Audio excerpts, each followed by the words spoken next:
Chapter 745. After Wang Yong, Assistant Minister Wei of the Ministry of Rites, also left with his son. They didn't lower their voices on purpose, so the people in the restaurant could hear them clearly. 10,000 taels of silver. Just because the girls' clothes were stained with a few drops of wine, the Wei family had to pay 10,000 taels of silver as compensation. This price was unimaginably high. Of course, those who could sit here and eat were not ordinary people at the bottom of society. Compared with ordinary people, they naturally had a better sense of politics. The officialdom had always been like a battlefield. The situation in the court changed every day, not to mention in 5 months. Everyone knew that County Marquis Li and the Qin family had never been on good terms with King of Shu's faction. In fact, before he left the capital, King of Shu's faction had secretly made a lot of moves. Many people with a keen sense of smell had sensed it. However, County Marquis Li left the capital at that time. Coincidentally, the son of the assistant minister of the Ministry of Works besieged and killed 2 girls on the street. Then, the assistant minister of the Ministry of Works was investigated. Overnight, he turned from a high-ranking official to a prisoner. His Majesty was furious about this. During that time, King of Shu's faction didn't dare to do anything out of line for fear of provoking the emperor again. However, as time went by, they began to move again. His Majesty happened to be ill, so the morning court session was not held. Except for important matters, everything else was handed over to the Minister of Rites to make decisions. As a result, they became more and more unscrupulous. However, County Marquis Li came back. Today's matter naturally couldn't be easily understood. This was a response and a demonstration. It could also be said that it was a declaration to those who were hiding behind the scenes. Thinking of all the things that happened 5 months ago, some people were secretly shocked. It seemed that there would be a big storm in the capital again. After the assistant minister of the Ministry of Rites, several powerful officials came one after another. Of course, they were the parents of the playboys upstairs. This meal wasn't peaceful at all. He was a little regretful. The good atmosphere had been ruined by these ignorant fellows. He knew some of these people, but he had never heard of some of their names. It seemed that a lot of things had happened in the capital in the past few months. He didn't have the mood to greet the others. After all, except for Wei Junliang, most of them were sitting quietly. He didn't want to extort them again. Without a good reason, he couldn't ask them for compensation. He couldn't just say that he didn't like them, right? This was too much. After warming up a little, he felt much better. He didn't want to deal with those people anymore. Therefore, he left those nobles and officials to County Magistrate Liu. Seeing that the 2 women stopped moving their chopsticks, Li also put down his chopsticks and asked, "Are you full? If you are, let's go." Wan Ruoqing and Zheng Zimo looked at each other and nodded. Li looked back at County Magistrate Liu. "Mr. Liu, please take care of this. It's no trouble at all." County Magistrate Liu waved his hand again and again. If he was alone today, he naturally couldn't control such a situation. However, with County Marquis Li standing behind him, he didn't need to worry too much about the families of those people. As the 2 of them spoke, a few more people walked in from outside. Every time someone came in, a small commotion would erupt. "Who is this? I don't know him. Is there such a person in the circle of officials and nobles in the capital? You don't even recognize him? Isn't he the 5th master of the Qin clan?" After being enlightened by one person, everyone suddenly understood. The Qin manor was prosperous. Prime Minister Qin had 5 sons, and 3 of them were officials in the court. When the Qin clan was at its peak, the 2 of them held important positions in the Shangshu province and directly participated in the affairs of the court. Although the Qin clan's current power couldn't be compared to that time, it still couldn't be underestimated.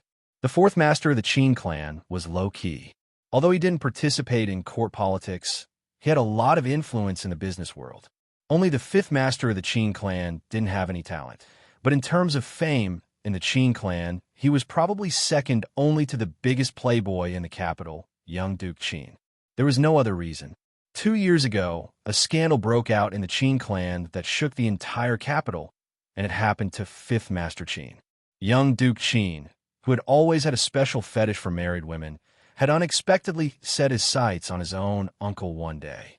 Taking advantage of his drunkenness, he forced himself on the concubine that Fifth Master Qin had taken in. After Fifth Master Qin bumped into him, he kicked him out of the room. The concubine couldn't bear the humiliation and committed suicide on the spot. At the time, this matter was very big and caused a huge uproar in the entire capital. Later, for some reason, it was left unsettled.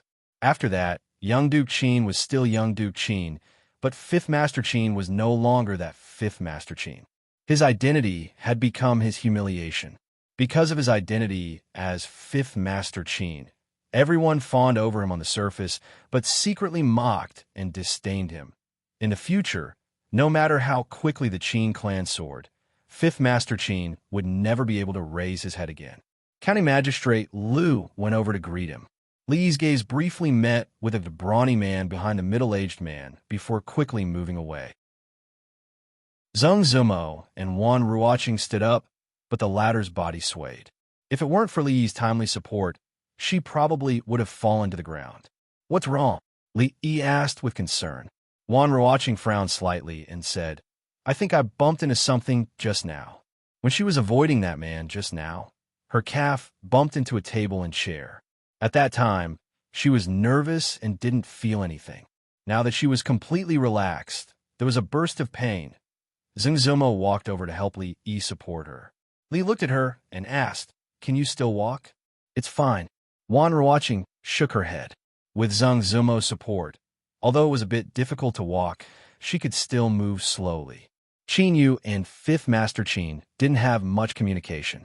When they walked down the stairs, they didn't look at Li and walked straight out of the restaurant. When Li and the two women walked out, they just happened to see Assistant Minister of Revenue Tsang Shichen rushing over. He looked at Zheng Zumo with an extremely surprised expression. Zheng Zumo lowered her head and didn't say anything.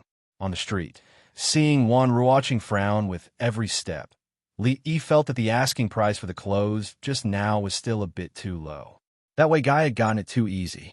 However, after all, he was a man of his word. It was hard to take back what he had said. It was not appropriate to raise the price now.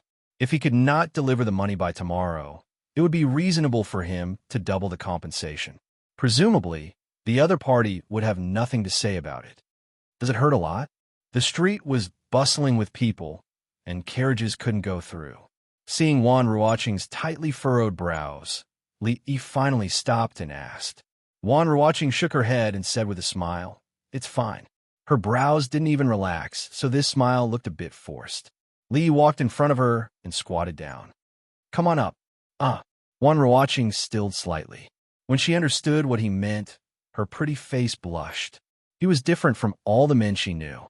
Although she had tried her best to get used to the way the two of them interacted, she still felt that putting food on each other's plates was the limit of what she could do. This was something she had only gotten used to after a long time, because when he said these things, his eyes were always as clear as water, without a trace of lust. Other than him, if it was anyone else, she would most likely think of them as a lecher and wouldn't give them any good looks. But habit was habit. If she was carried by him through the crowded streets and watched by so many people, just thinking about it made her face a little hot. Zheng Zumo also looked at this scene in a daze. At this time, Li had already begun to urge. "It will be dark by the time we walk back like this." Li looked back and said, "Let's hurry. It's not the first time anyway." The first time he was talking about was naturally when she had fainted from a high fever when she came out of Ning Wang Fu in Qing and Fu. Zheng Zumo turned her head with some difficulty. "Not first time?" Chapter 746.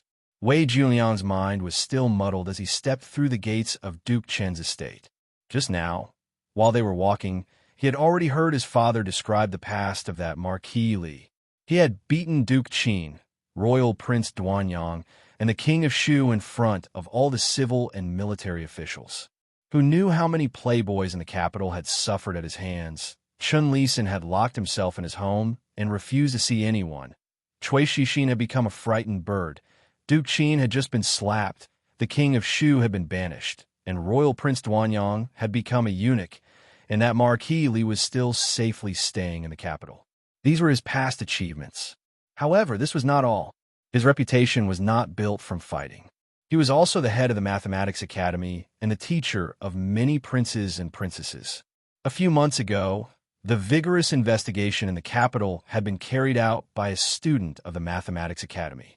The fall of the previous assistant minister of the Ministry of Rights, Chun Bo, was also during that investigation. It was because Chun Bo was imprisoned that his father had the opportunity to be pushed out of the spotlight by the Chun family. After some maneuvering in court, he was transferred from a place far away from the capital to here. From a certain perspective, he had gone from a playboy in a remote place to a playboy in the capital. Should he thank that person? But why did he still feel a little guilty? Wei Ji was the assistant minister of the Ministry of Rights. With the powerful support of the Chun family, with his current age, it was not impossible to take a small step forward before he retired. However, at this moment, he no longer dared to think about these things. The most important thing now was to solve the problem in front of him. Just as he stepped through the gates of the Chun family, Wei Ji looked at the gatekeeper and said somewhat impatiently, "Is the manager here? I have an urgent matter." The current manager of the Chun family was Chun Qing, but the manager that Wei Ji spoke of was the second master of the Chun family, Chun Chong. He naturally had his reasons. Chun Chong was his brother-in-law, so it would be more suitable for the two of them to communicate. "Miaoyu, I heard that the brothel has a new show these days. I heard that it is not bad. Do you want me to go with you some other day?" In a small garden behind the Chun residence, there were many artificial mountains and flowing water. Chun Chong walked to the pavilion and smiled at a white-haired lady. The white-haired woman looked at the water with a hint of worry hidden between her brows. When she turned her head, her brows relaxed.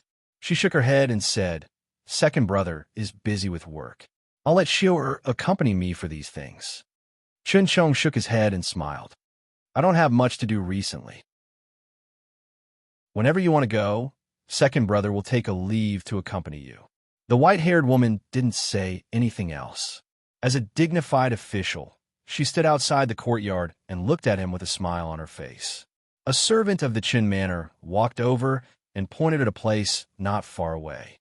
He said respectfully, "Second master, Lord Wei of the Board of Rights is here." He knew about the relationship between Sir Wei and the second master, so he didn't stop him and brought him here. A hint of confusion appeared on Chun Chong's face as he asked, "The Bureau of Rights has been rather busy these past few days. How did you find the time to come here today?" Wei Ji revealed a dejected expression and said, "It's all because of this brat." When Wei Junliang saw Chun Chong, he only called him uncle in a low voice before lowering his head and remaining silent. Chun Chong glanced back at the pavilion and pointed ahead. "Let's talk over there." "Second brother, there's no need." A gentle voice came from behind him. The white-haired woman had already walked out. After nodding slightly at Wei Ji, she looked at Chun Chong and said, "You can talk here. I'll go take a walk in the back." Saying this, she walked deeper into the garden with the two servant girls. Chun Chong nodded and then walked into the pavilion. "Speak. What exactly is the matter?" The Wei family could be considered to have some power in the capital. They wouldn't go so far as to seek out the Chun family just because a junior had caused trouble. Wei Ji sighed and said, "Today, Liang was eating in a restaurant. Because of a woman, he got into a conflict with someone. You want the Wei family to pay 10,000 taels of silver for a mere piece of clothing?" After hearing this, Chun Chong didn't get angry. Instead, he smiled and asked, "I'd like to know in the capital who would be so bold." "The Marquis of Chang'an County, Li," Wei Ji said gravely as he looked at him. The smile on Chun Chong's face froze. His gaze was like lightning as he looked at Wei Ji and asked word by word, "Who did you say?" "The Marquis of Chang'an County, Li," Wei Ji repeated. Chun Chong's face darkened. He looked at Wei Junliang and asked, "Speak. What exactly happened? Don't leave out a single word." Hearing this icy voice, Wei Junliang shivered. When he spoke again, his voice was trembling and tears were about to fall. I, and young Duke Qin." After hearing Wei Junliang's words, Wei Ji saw that Chun Chong's face was dark and that he hadn't said anything. He couldn't help but feel uneasy and asked, that 10,000 taels of silver. He actually came back. Chun Chong clenched his fists and muttered, "What does this mean? A warning?" Chun Chong's expression became calm again. At a certain moment, he turned his head to look at Wei Ji and said, "That 10,000 taels of silver. Just think of it as buying a lesson." Hearing this, Wei Junyan's expression immediately changed. Because Wei Ji was already mentally prepared, he only revealed a bitter expression and didn't speak. When did he say? Before tomorrow. Chun Chong waved his hand and said, "Go back and prepare before the sky darkens." Behind the fake mountain, a delicate figure leaned against it, a hint of a smile on her lips. She closed her eyes, put her palms together, and sincerely said, "Thank the gods and Buddhas. It's good that you're back. It's good that you're back." When Wei Junliang walked out of the Chen estate, both sides of his face were swollen. In the end, he still ended up in the same state as Duke Qin, except that the former had been beaten by the Marquis of Li Yi, while he had been beaten by his own father. There were many wastrels with swollen faces like him in the capital today. The people of the capital were shocked to see a few important figures walk out of a restaurant with gloomy expressions. The young people following behind them were crestfallen, as if they had been hit by frost. After teaching their own juniors a lesson, the officials and nobles of the capital all had extremely complicated expressions on their faces. That person was using this method to tell them that he had returned. Although the atmosphere between men and women in the Jin Kingdom was still somewhat traditional, there were many reasons for a man to carry a woman on his back and walk on the street. At most, people would look at him a few times, but it might not necessarily be considered indecent. However, when they returned to Willow Lane and put Ruoqing down, her face was still red to the ears. Li didn't have anything to be shy about. After all, it wasn't the first time he had carried her on his back. Besides, she had carried Xiao Huan, Mississippi Liu, Yong Ning, and the Tsundra Lolita. In comparison, although Mississippi Liu usually didn't show off, she actually had the best figure. Li discovered this when she taught him how to ride a horse last time. Next, it should be Wan Ruoqing. Xiao Huan was still young, so there was still room for development in the future. Li stopped some thoughts in time, looked at Wan Ruoqing, and said, "See how your injuries are. Do you need to call the doctor over?" The blush on Wan Ruoqing's pretty face hadn't faded yet. She shook her head and said, "No need. After a while, you should be fine after applying some medicinal wine. Let's see." Li shook his head and said, "Let's see how serious the injuries are first." Wan Ruoqing's face became even redder. Her injuries were on her calf. If he wanted to see, wouldn't he have to take off her shoes and socks and roll up her pants? But how could a woman's private area be so easily seen by others? Zheng Zumo glanced at Li Yi and said, "You go out first." Li looked at her and asked in confusion, "Why? A woman's private area? Is that somewhere you can look?" Zheng Zumo glared at him again and said, "I'll just watch from here." Li Yi then realized that this wasn't the future, where the streets were full of white legs and some girls' pants couldn't even cover their buttocks. This was still an era where one had to be responsible for looking at a girl's feet. However, what Miss Zheng said wasn't quite right. If she couldn't look at her feet, then other places, some images emerged in Li Yi's mind, and he couldn't help but look at her a few more times. Seeing that he was looking at her strangely, Zheng Zumo seemed to have thought of something. Her face turned redder than Ruoqing's, and there was a hint of annoyance in her voice. "Get out now." After waiting outside for a while, Zheng Zumo came out, her cheeks still red. She glanced at him and said, "I looked. It's just some bruises. It shouldn't be a big deal." Li nodded and said, "I'll have someone bring some medicine for bruises later." There were many good things from the palace at home, which should be better than those sold in the medicine shop. Zheng Zumo didn't speak and didn't look at him. The atmosphere began to become a bit awkward. Li looked at the sky. It was time to go back to cook. He looked back at her and said, "If there's nothing else, I'll go back first." Zheng Zumo waved her hand. "Go." Li thought about it, turned around, opened his arms, and said with a smile, "We haven't seen each other for a long time. Won't you give me a warm hug?" "Bah, lecture." Zheng Zumo looked at the faint smile on his face and glanced at him. She snorted and turned to walk into the room. Li smiled and shook his head. However, when he turned his head, an imperceptible disappointment appeared in his eyes. "Hey, stop." He heard the voice behind him and turned around. A warm and fragrant body pressed against him.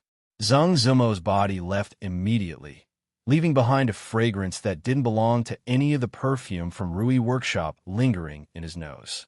Li looked at her and murmured, "I did hug, but it wasn't warm enough." "Bah, lecher, shameless." Zhang Zumo took a few steps back, her face even redder than before. Li smiled, turned around, and walked out the door, waving his hand casually behind him. "See you tomorrow." Zhang Zumo watched his figure go away before withdrawing her gaze. She said in a daze, "See you tomorrow." Chapter 747. When Zhang Zumo turned and walked into the room, there was a faint smile on her lips. Wan Ruoqing put on her clothes, got out of bed, and asked, "He left?"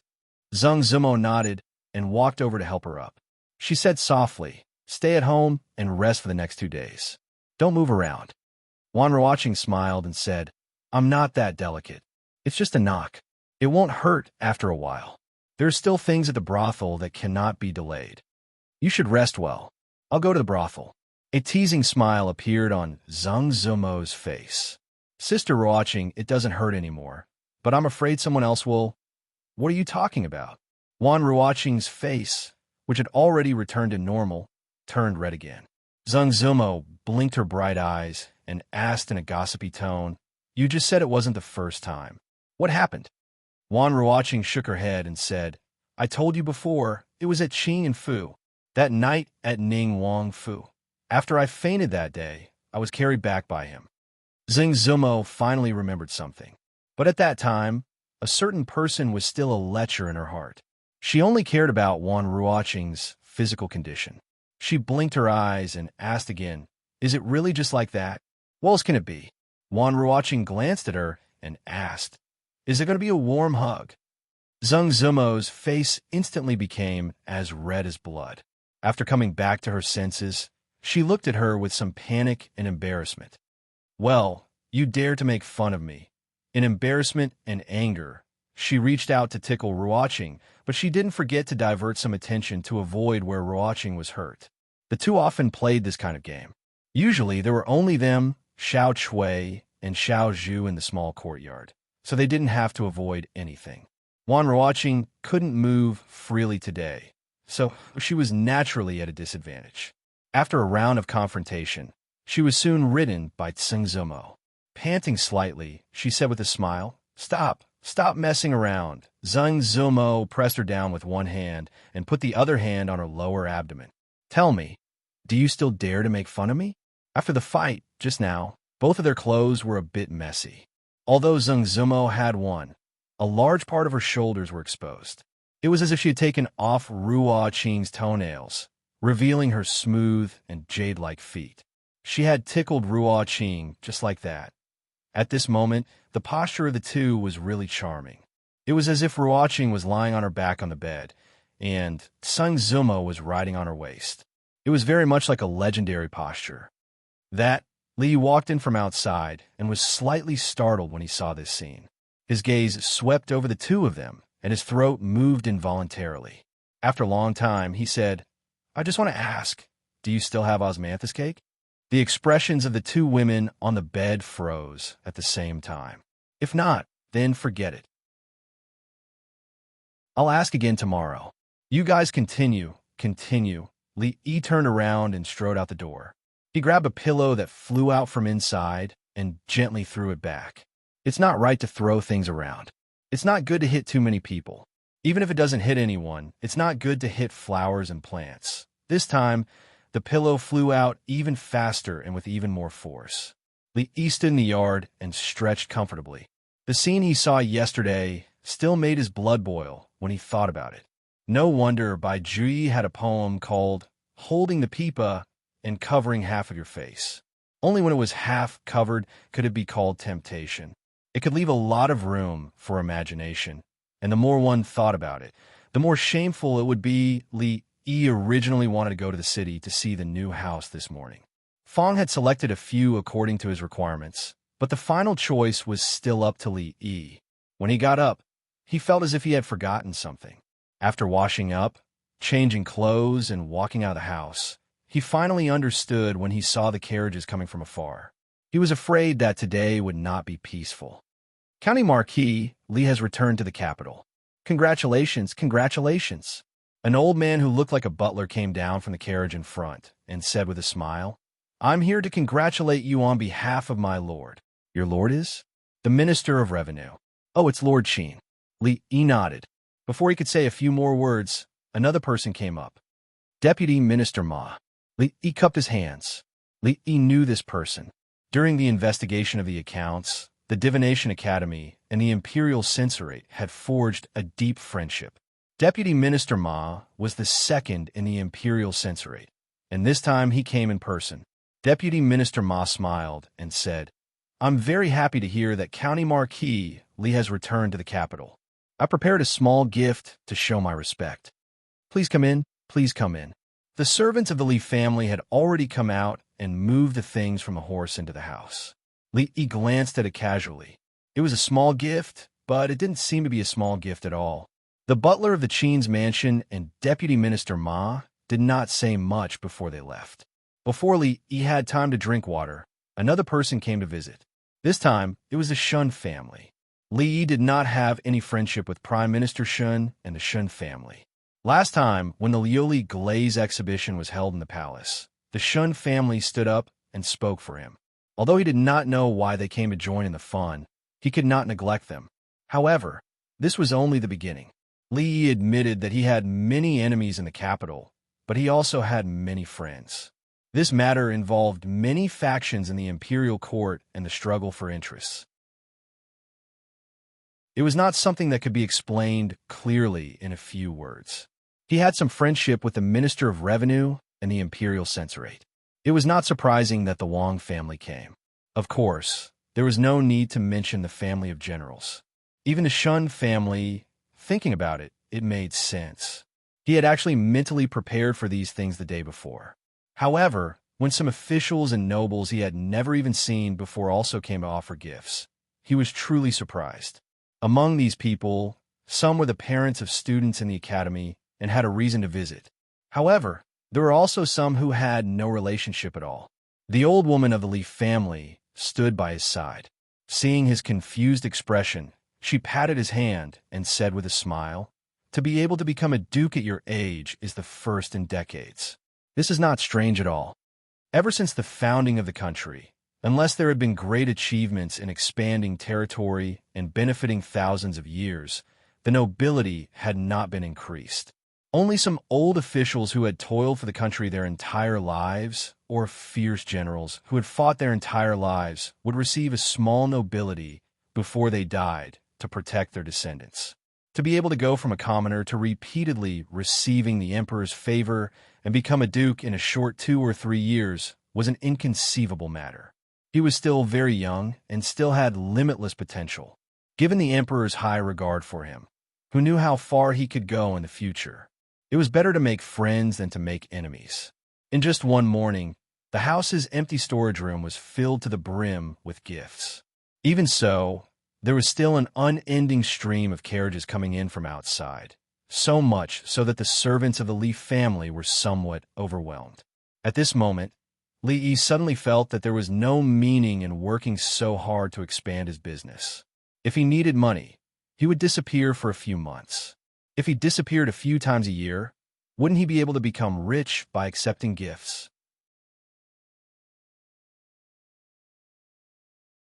Chapter 748. The servants of the Li family moved carts after carts of gifts into the house. Li Yi stood in the yard, thinking of new ways to earn money. He couldn't keep disappearing. It would be fine if he disappeared once or twice, but people weren't fools. If he disappeared too many times, they might suspect that he was cheating. In this way, the reputation he had worked so hard to build would be ruined. He thought about it carefully. When he married Rui, he was in a daze and didn't even remember what happened. This was the first time he got married in his life. It was too hasty. He had to find a chance to hold a formal wedding in the future. He had to make it grand and earth-shattering. He had to invite the royal family, the Wang family, and any rich family in the capital. As for Li Xian, it would depend on how many gifts he gave. In this way, there would be many opportunities to receive gifts in the future. On second thought, it seemed that his birthday was coming. In the past 2 years, he had spent it with Rui and the others at home. Should he make a small celebration this year? Well, it was worth thinking about. Young master, that room is full. Old Fong walked over and said with a surprised expression. It wasn't a festival today, but the number of people who came to send gifts almost reached the outside of the village. Clean up another room. He waved his hand. When he was about to go out to have a look, he saw someone who surprised him. County Marquis Li. When he saw Li again, Assistant Minister Wei's attitude was very humble. No matter how many gifts others gave, this Assistant Minister Wei of the Ministry of Rights was on the side of the King of Shu and had a close relationship with the Chen family. How did he come at this time? Was he attracted by my charisma and wanted to forsake darkness for light? Assistant Minister Wei glared at Wei Junliang and said angrily, "Unfilial son, apologize to County Marquis Li." One side of Wei Junliang's face was still swollen. He said in a trembling voice, "County Marquis Li, it's all my fault for offending you. Please forgive me." Although the two of them were about the same age, Wei Junliang didn't dare to treat the other person as someone who was on the same level as him. Wei Ji forced a smile and said, "Marquis, the compensation for the girl's clothes has already been delivered last night." After leaving the Chun family yesterday, the last glimmer of hope in his heart was extinguished. Although he had just been transferred to the capital not long ago, he had long heard of County Marquis Li's murderous methods. If they were targeted by him, even if he had the Chun family behind him, they could forget about having a good ending. Li smiled and said, "Sir Wei is truly trustworthy." Wei Ji nodded repeatedly. Of course, seeing the two of them still standing there, Li probed, "Does Sir Wei want to go in and have a cup of tea?" Of course, the meaning of his sentence was not to invite them in for tea. To be precise, it should be, "Why are you still here? Do you want me to invite you in for a cup of tea?" Wei Ji was a shrewd old man, and his ability to read people's thoughts and body language was also first-rate. Naturally, he could understand what he was trying to say. "County Marquis Li is busy. We'll go back first." "Sir, you're back." A young man walked in from outside and looked at Li with a happy expression. Then he looked back and asked in confusion, "Sir, is that the Assistant Minister of the Ministry of Rights, Wei Ji?" Li patted Lu Yizhang's shoulder and said with a smile, "You're already the Assistant Minister of the Ministry of Rights. Don't call me sir." Lu Yizhang smiled and did not agree or refute. Some habits could not be changed in a short period of time. Moreover, he did not intend to change them. "Isn't Wei Ji from the Qin family?" A trace of doubt appeared on Lu Yizhang's face, and he asked, "Why is he here?" Wei Ji patted his buttocks and left. Only now did Li realize that this guy had only brought his son today, visiting without giving a gift.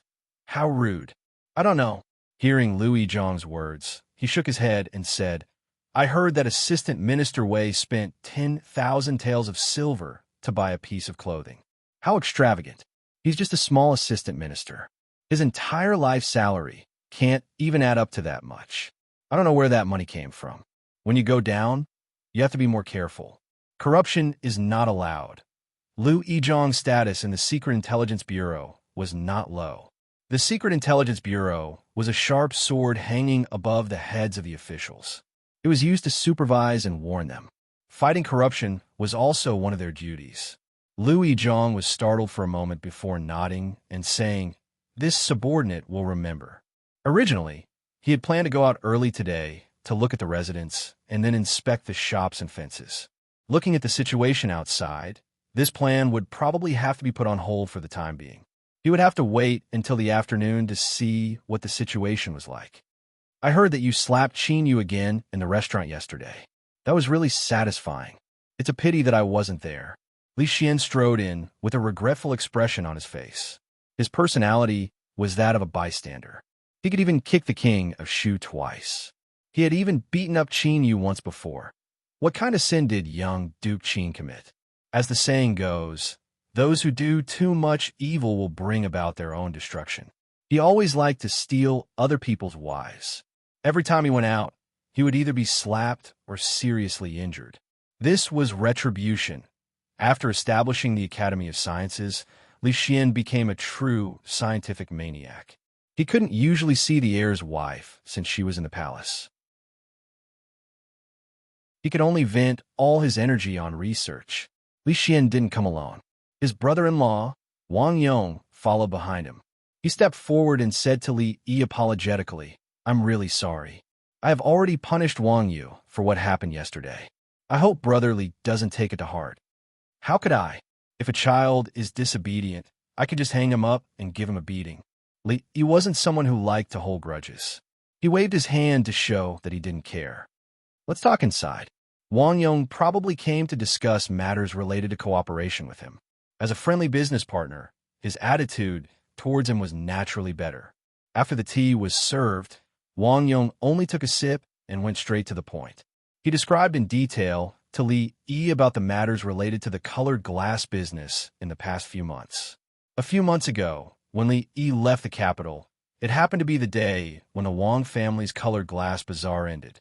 The number of colored glass sold at the bazaar was carefully planned to not only meet the needs of the rich in the capital, but also not appear to be common and cause the price to fall.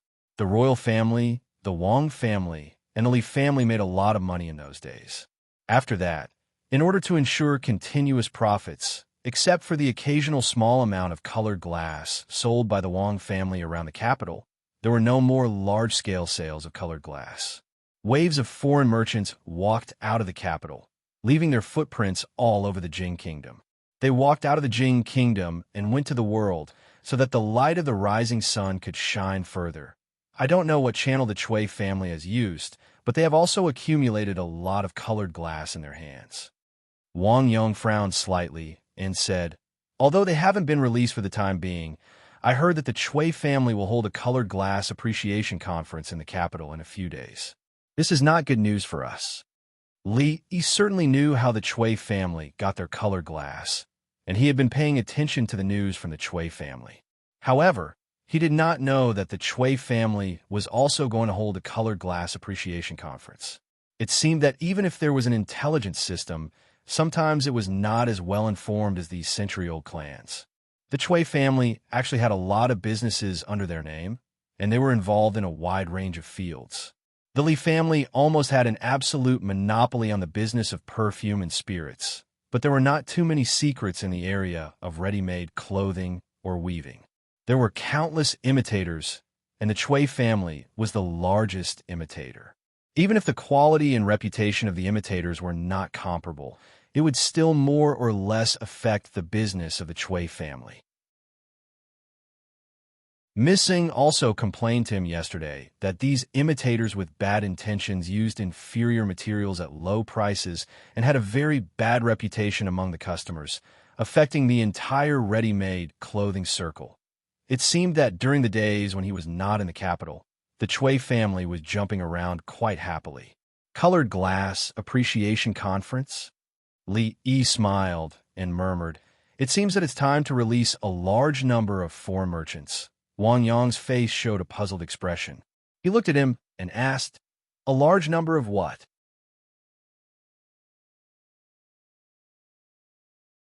Chapter 749. It was not easy to find a large group of foreign businessmen with blonde hair and blue eyes, but it was possible to find a large group of foreign businessmen who were not fluent in the official language. The Chui family had almost monopolized the jewelry industry in the Jing state. Although the Wang family was a large family with many industries, it was only in the past few months with a large number of lioli that they had a foot in it. In this regard, their influence was still inferior to the Chui family. Colored stones had always been a rare commodity and were known as auspicious. They could only be found but not sought. Although a large number of them appeared some time ago, there were so many rich people in the capital that the number could not meet everyone's needs. After a few months, the Chui family's colored stone appreciation party naturally attracted people's attention again, especially those who failed to get it for various reasons the last two times. They began to be impatient early. Emperor Jing only wore an outer robe. After a meal, he took a walk in the garden as usual. He wondered, where did the Chui family get so many colored stones? How would I know?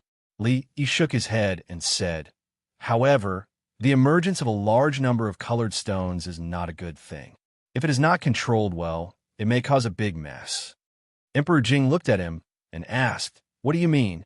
Colored stones are precious because they are rare. If colored stones are like the gravel on the ground and can be found everywhere, then there is no value to speak of. He thought for a moment and said, Your Majesty, think about it. If someone with ulterior motives sells the gravel at a sky-high price and the world rushes to buy it, then all the silver in the world will fall into the hands of that person. In this way, the world will be in chaos. You mean that the Chui family has accumulated a large number of colored stones? Once they are released, the capital will be in chaos? It is only a possibility. He shook his head and said, recently, I just want to stay at home peacefully and take care of my own affairs. I can't manage the Chui family. Peacefully? Emperor Jing glanced at him. These days, the memorials of impeachment in the court have piled up higher than the table. Is this what you mean by peacefully? This is really unfair. I heard that you let people block more than a dozen of the capital's playboys in the restaurant and let their elders personally take them away. There are countless people who can testify that I was bullied. You even made Wei Ji pay 10,000 taels for a piece of clothing. Your Majesty, aren't you curious as to how an assistant minister like him got so much silver?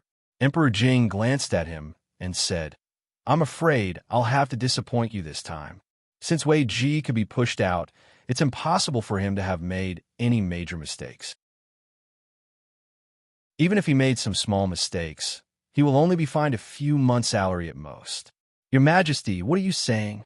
How could this subject be disappointed? This subject can't be more than happy for your Majesty to have an uncorrupted official like Assistant Minister Wei. Yi said with a disappointed expression. All right, stop pretending in front of me. Emperor Jing waved his hand and said, You have nothing to do at home these days. You might as well go to the palace to accompany Shaning and Yongning. They're close to you. As a princess, you can't run out of the palace every day.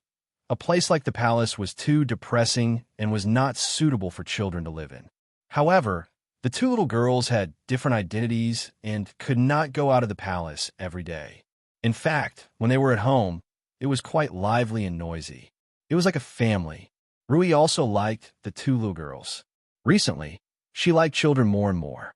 When Li walked out of the Imperial Garden, two small figures, each carrying a small school bag, were already waiting for him outside.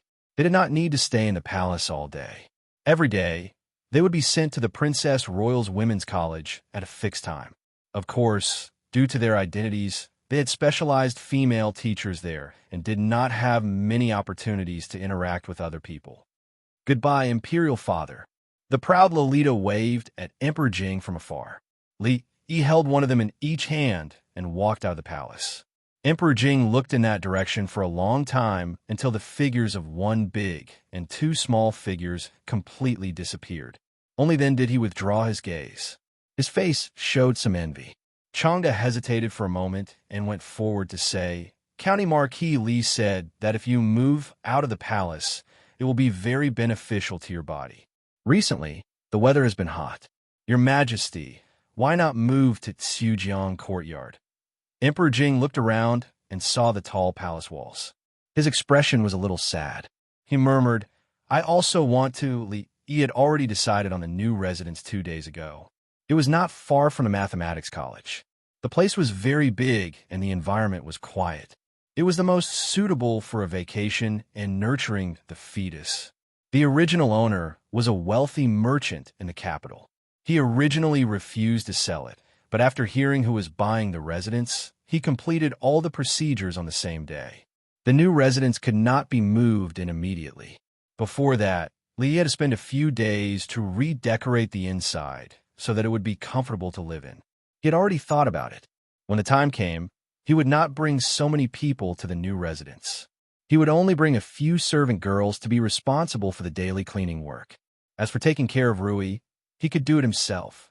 Speaking of which, he had been taken care of by others for 2 lifetimes.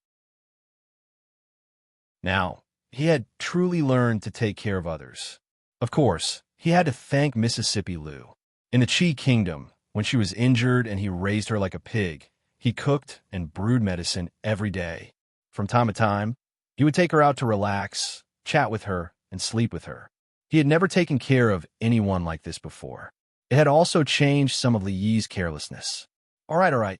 Husband, I really can't drink anymore, Rui said helplessly as she put down the spoon. Drink another mouthful. Li picked up the spoon and blew on it before carefully reaching it over. He had brewed this soup for a long time.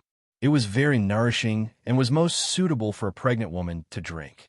Of course, one could drink it even if they were not pregnant. This soup had a comprehensive effect and tasted good. Xiao Huan had already drunk 2 small bowls. After drinking the last mouthful, Rui refused to drink any more no matter what. Li Yi saw that there was still quite a lot left in the soup bowl. It would be a waste to pour it away. After all, he had spent a lot of effort on this soup. He then turned to look at Xiao Huan. The little servant girl touched her slightly bulging belly and said pitifully, "Young master, I can't drink anymore." Li Yi shook his head. When he was about to pour the soup bowl out, he paused. Mississippi Lou was not practicing her swordsmanship in the courtyard. She put autumn water aside and sat by the stone table. She stared blankly in a certain direction. This scene made Li Yi's expression become a little dazed. It was as if he had returned to the small courtyard beside Fonglin Park. In the past, she rarely stared blankly like this. However, he did not know when it started, but Li Yi often saw this scene in front of him. The girl had grown up and had something on her mind. Mississippi Lou was not like Xiao Huan. Everything was written on her face. Although the two of them were very familiar with each other, it was undeniable that Li Yi had never seen through her thoughts. Drink some soup? Li Yi walked over with a small bowl and placed it on the stone table. Mississippi Lou glanced at him and did not say anything. It's delicious and nourishing. Li Yi looked at her and said, "Your body has not completely recovered. You should drink more." "I'm not drinking. Just drink a mouthful. I'll give you the white rabbit creamy decoction later." Li Yi habitually pinched her chin. After blowing on it, he passed the spoon over. Mississippi Lou opened her mouth and also habitually swallowed. Then, Li Yi's hand froze. She seemed to have realized something. She lowered her head and looked down, but there was no expression on her face. This scene had actually happened often in the past. She would never go along with Li Yi's character. Whenever something happened, she would first resist a little and then reluctantly give in. For a long time, she had been drinking medicine like this. She drank a mouthful of medicine and was rewarded with a white rabbit creamy decoction. The two of them were used to this kind of transaction. However, just now, they seemed to have forgotten that this was no longer the Chi Kingdom. It was no longer the small courtyard beside Fragrant Forest Park where only the two of them resided. Sorry, it was a habit. Li Yi was the first to react. He quickly retracted his hand and did not let her drink the soup. He was ready to run away at any time. Mississippi Lou did not have any special reaction. She only glanced at him and said calmly, "Put it down." "Huh? Put the soup down," Mississippi Lou repeated. After making sure that she was not angry at all, Li Yi put down the bowl and looked at her in surprise. This wasn't her style at all. Mississippi Lou glanced at him. "Why are you still here?" Li Yi looked at her and said, "You're a little strange today." Holding autumn water in her hand, Mississippi Lou narrowed her beautiful eyes and asked, "How strange?" "Strange." Seeing that the familiar Mississippi Lou had returned, Li Yi took a step back and said with a smile, "You're quite pretty."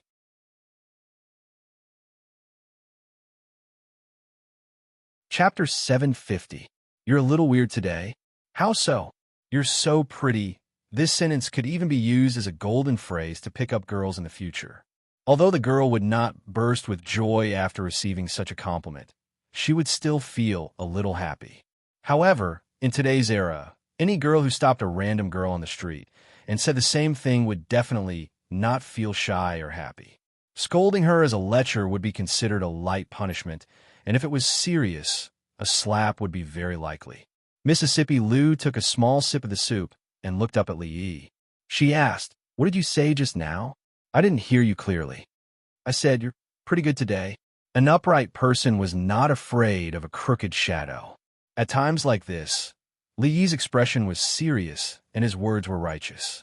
He did not feel guilty at all. "I wasn't pretty in the past." Li Yi was surprised that Mississippi Lu could say such a thing. It was a free question. He shook his head and said, "I was pretty in the past too. Then what's nice about me today?" Mississippi Lu looked at him and asked, "Am I as pretty as Miss Zheng in Willow Lane?" This was a free question. The sun was a little dazzling today. It was so dazzling that Li Yi could not see Mississippi Lu's pretty face clearly. "Oh my, the sun is really poisonous today. It's so bright that I'm going blind. I can't see or hear anything." Fong closed his eyes and stood in the courtyard. He fumbled around with his hands. When he felt his way out of the courtyard, he even tripped on the steps and almost fell down. He was still complaining. Pretentious. Li looked at Fong in disdain as he stumbled out. He turned back to look at Mississippi Lu and curled his lips. "It's cloudy today. Where did the sun come from? Why don't you find a good reason to lie?" Li looked at the door worriedly and said, "Maybe there's something wrong with Fong's eyes and ears. I'll go take a look." Fong walked in from outside again.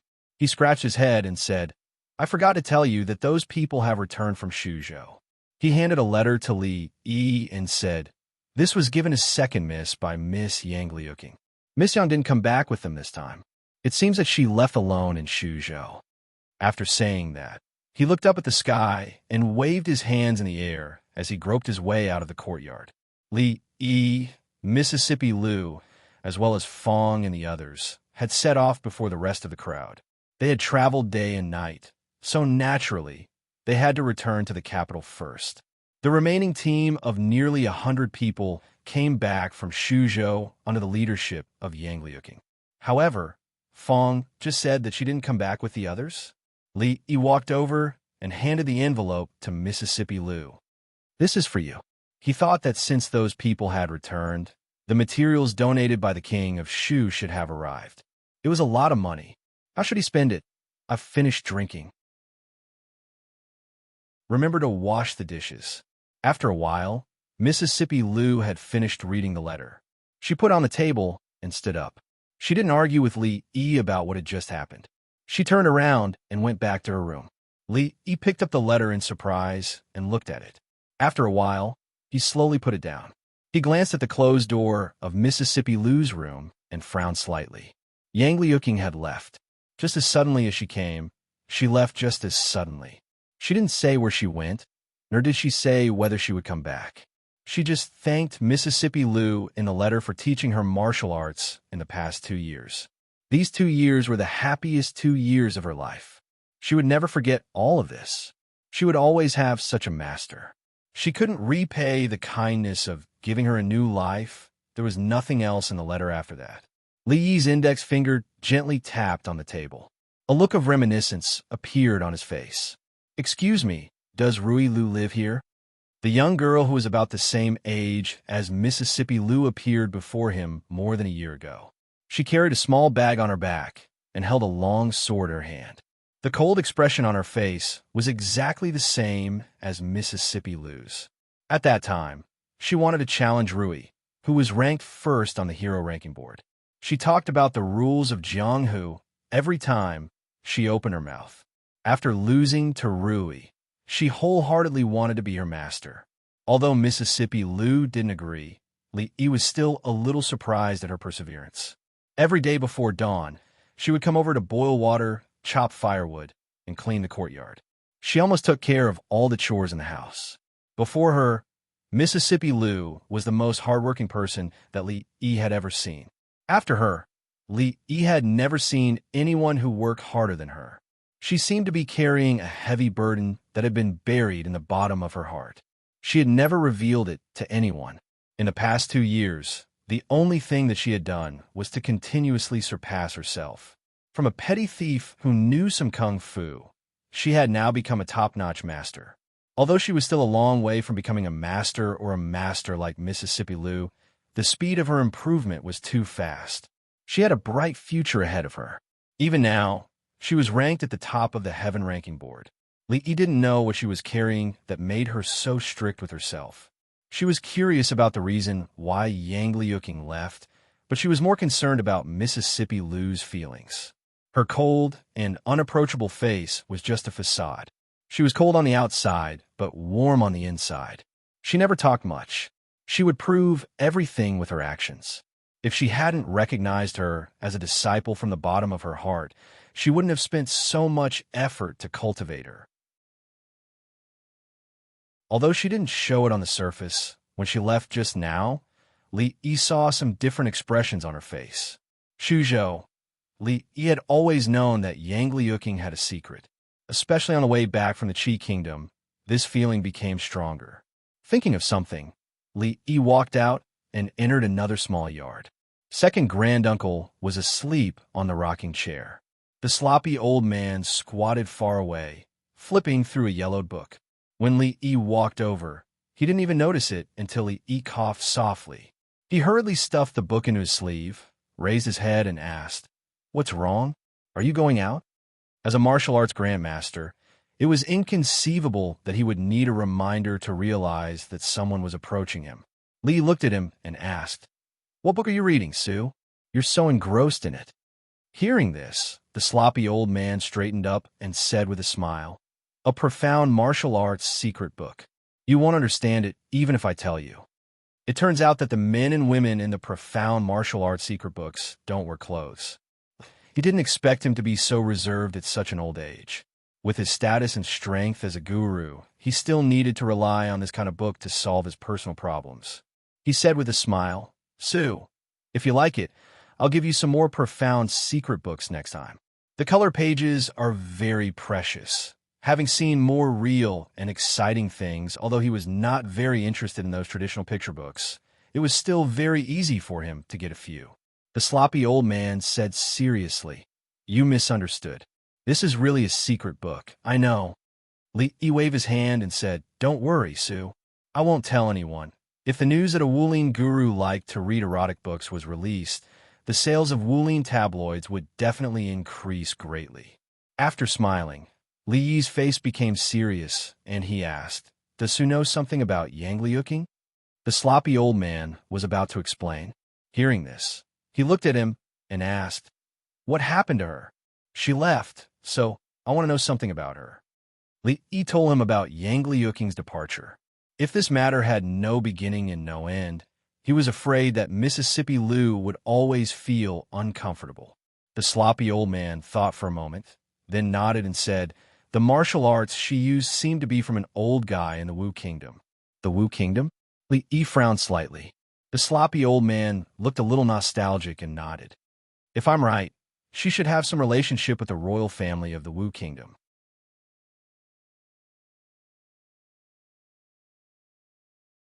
Chapter 751. The Royal Family of the Wu Kingdom. The expression on Li Yi's face had already turned into one of astonishment. This world was completely different from the history he knew, including the current countries and all kinds of major events that had happened in history. Since the wheel of history had gone awry, he couldn't find anything that he could refer to. Of course, last time, he had stored all the books in Hong, one library, in his head, so he was not unfamiliar with the current situation of the surrounding countries. There were a total of 3 countries that directly bordered the Jing Kingdom. Needless to say, the Qi Kingdom and the Zhao Kingdom had been in constant conflict with the Jing Kingdom in history, and the current situation was still a little tense. The other country was the Wu Kingdom. Although the Jing Kingdom and the Wu Kingdom could not be called allies, there had not been much conflict before. For decades, they had not invaded each other. The 4 countries had always maintained a delicate balance between them. The Qi Kingdom was indeed powerful and ambitious, so it was guarded against by other countries. But it was impossible for it to be the enemy of several countries at the same time. Even if the Zhao Kingdom cooperated with them for a short time, they had their own ideas, and it was impossible for them to be of one heart and one mind. The relationship between the Jing Kingdom and the Wu Kingdom had always been stable. For a long time, there was not much difference in the strength of the 2 countries. However, several years ago, A certain prince of the Wu kingdom launched a coup without any warning, killed his brother and father, and sat on the throne himself. Since then, the Wu kingdom had been in a long period of turmoil. The loyal officials in the court were either dead or hiding. Several generals guarding the border, with the reason of bringing order to the chaos and supporting the legitimate wife, gathered troops and rebelled against the court. There were also countless rebel armies in the country, forming a group of heroes and forming a separatist regime, which gave the current court of the Wu kingdom a headache. These words were once again confirmed by the sloppy old man. Li had known for a long time that monster Su was from the Wu kingdom. However, when one's martial arts cultivation reached such a realm, most of them would choose to go out and travel in order to make a breakthrough in their lifetime. As a result, the concept of countries and the like was much more vague. After the former emperor was assassinated, Empress Witty also committed suicide. After gaining power, the second prince killed the crown prince with a cup of poison wine. Empress Witty's youngest son and the 14-year-old princess Duanrong disappeared. They must have been hidden by the ministers loyal to the former emperor. The sloppy old man just narrated slowly without any extra expression on his face. How could that old fellow Yang Wanli just watch such a thing happen? Did something happen to him? Li looked at him and asked with a frown. Su means the sloppy old man said, Yang is the surname of the Wu kingdom, and that little girl knows Yang Wanli's famous technique. Even if she isn't a member of the royal family, she must be related to that old fellow. This was all he could get from the sloppy old man. Li thought for a while. Although she was young and was good at doing those rough jobs, if he thought about it carefully, he would find that apart from these things, she always seemed to hide some kind of temperament. Inadvertently, it overlapped with a girl who liked to eat egg fried rice.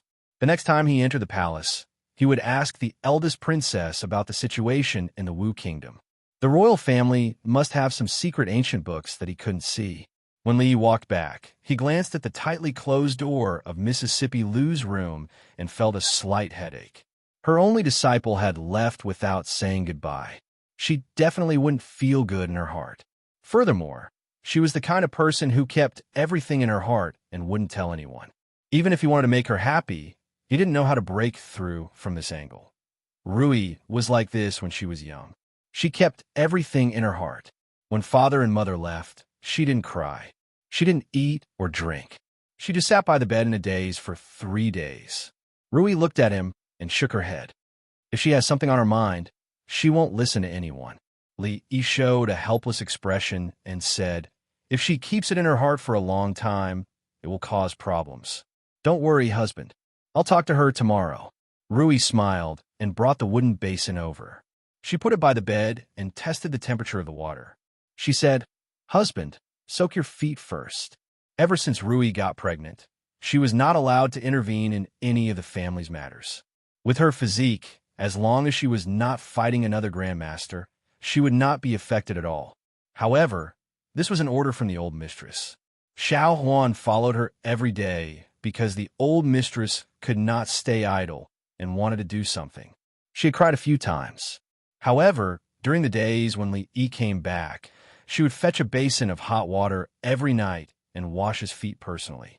Li Yi looked down at her delicate side profile. His eyes were in a trance, and he suddenly jumped off the bed. Rui seemed to be a little scared. She looked up at him and asked in confusion, husband, you used to wash my feet. Today, it's my turn to wash my wife's feet. Li looked at her and pointed to the bed. He said, sit down. How can I do that? Husband, how can you? Rui shook her head repeatedly. Li picked her up and put her on the bed. He said, it's natural for a husband to wash your wife's feet. Why can't you do that? Come on, sit down. The water was just right. Li slowly took off her shoes and sock and soaked her feet in the wooden tub. Her feet were delicate and as white as jade. Her toes were neatly arranged like round pearls. Li reached out to hold them and could feel that her body was a little stiff. Although he had helped her wash her feet many times, it was the first time he did something like this. She couldn't help but feel a little nervous. Li didn't show any abnormality. He lowered his head and was patient and careful.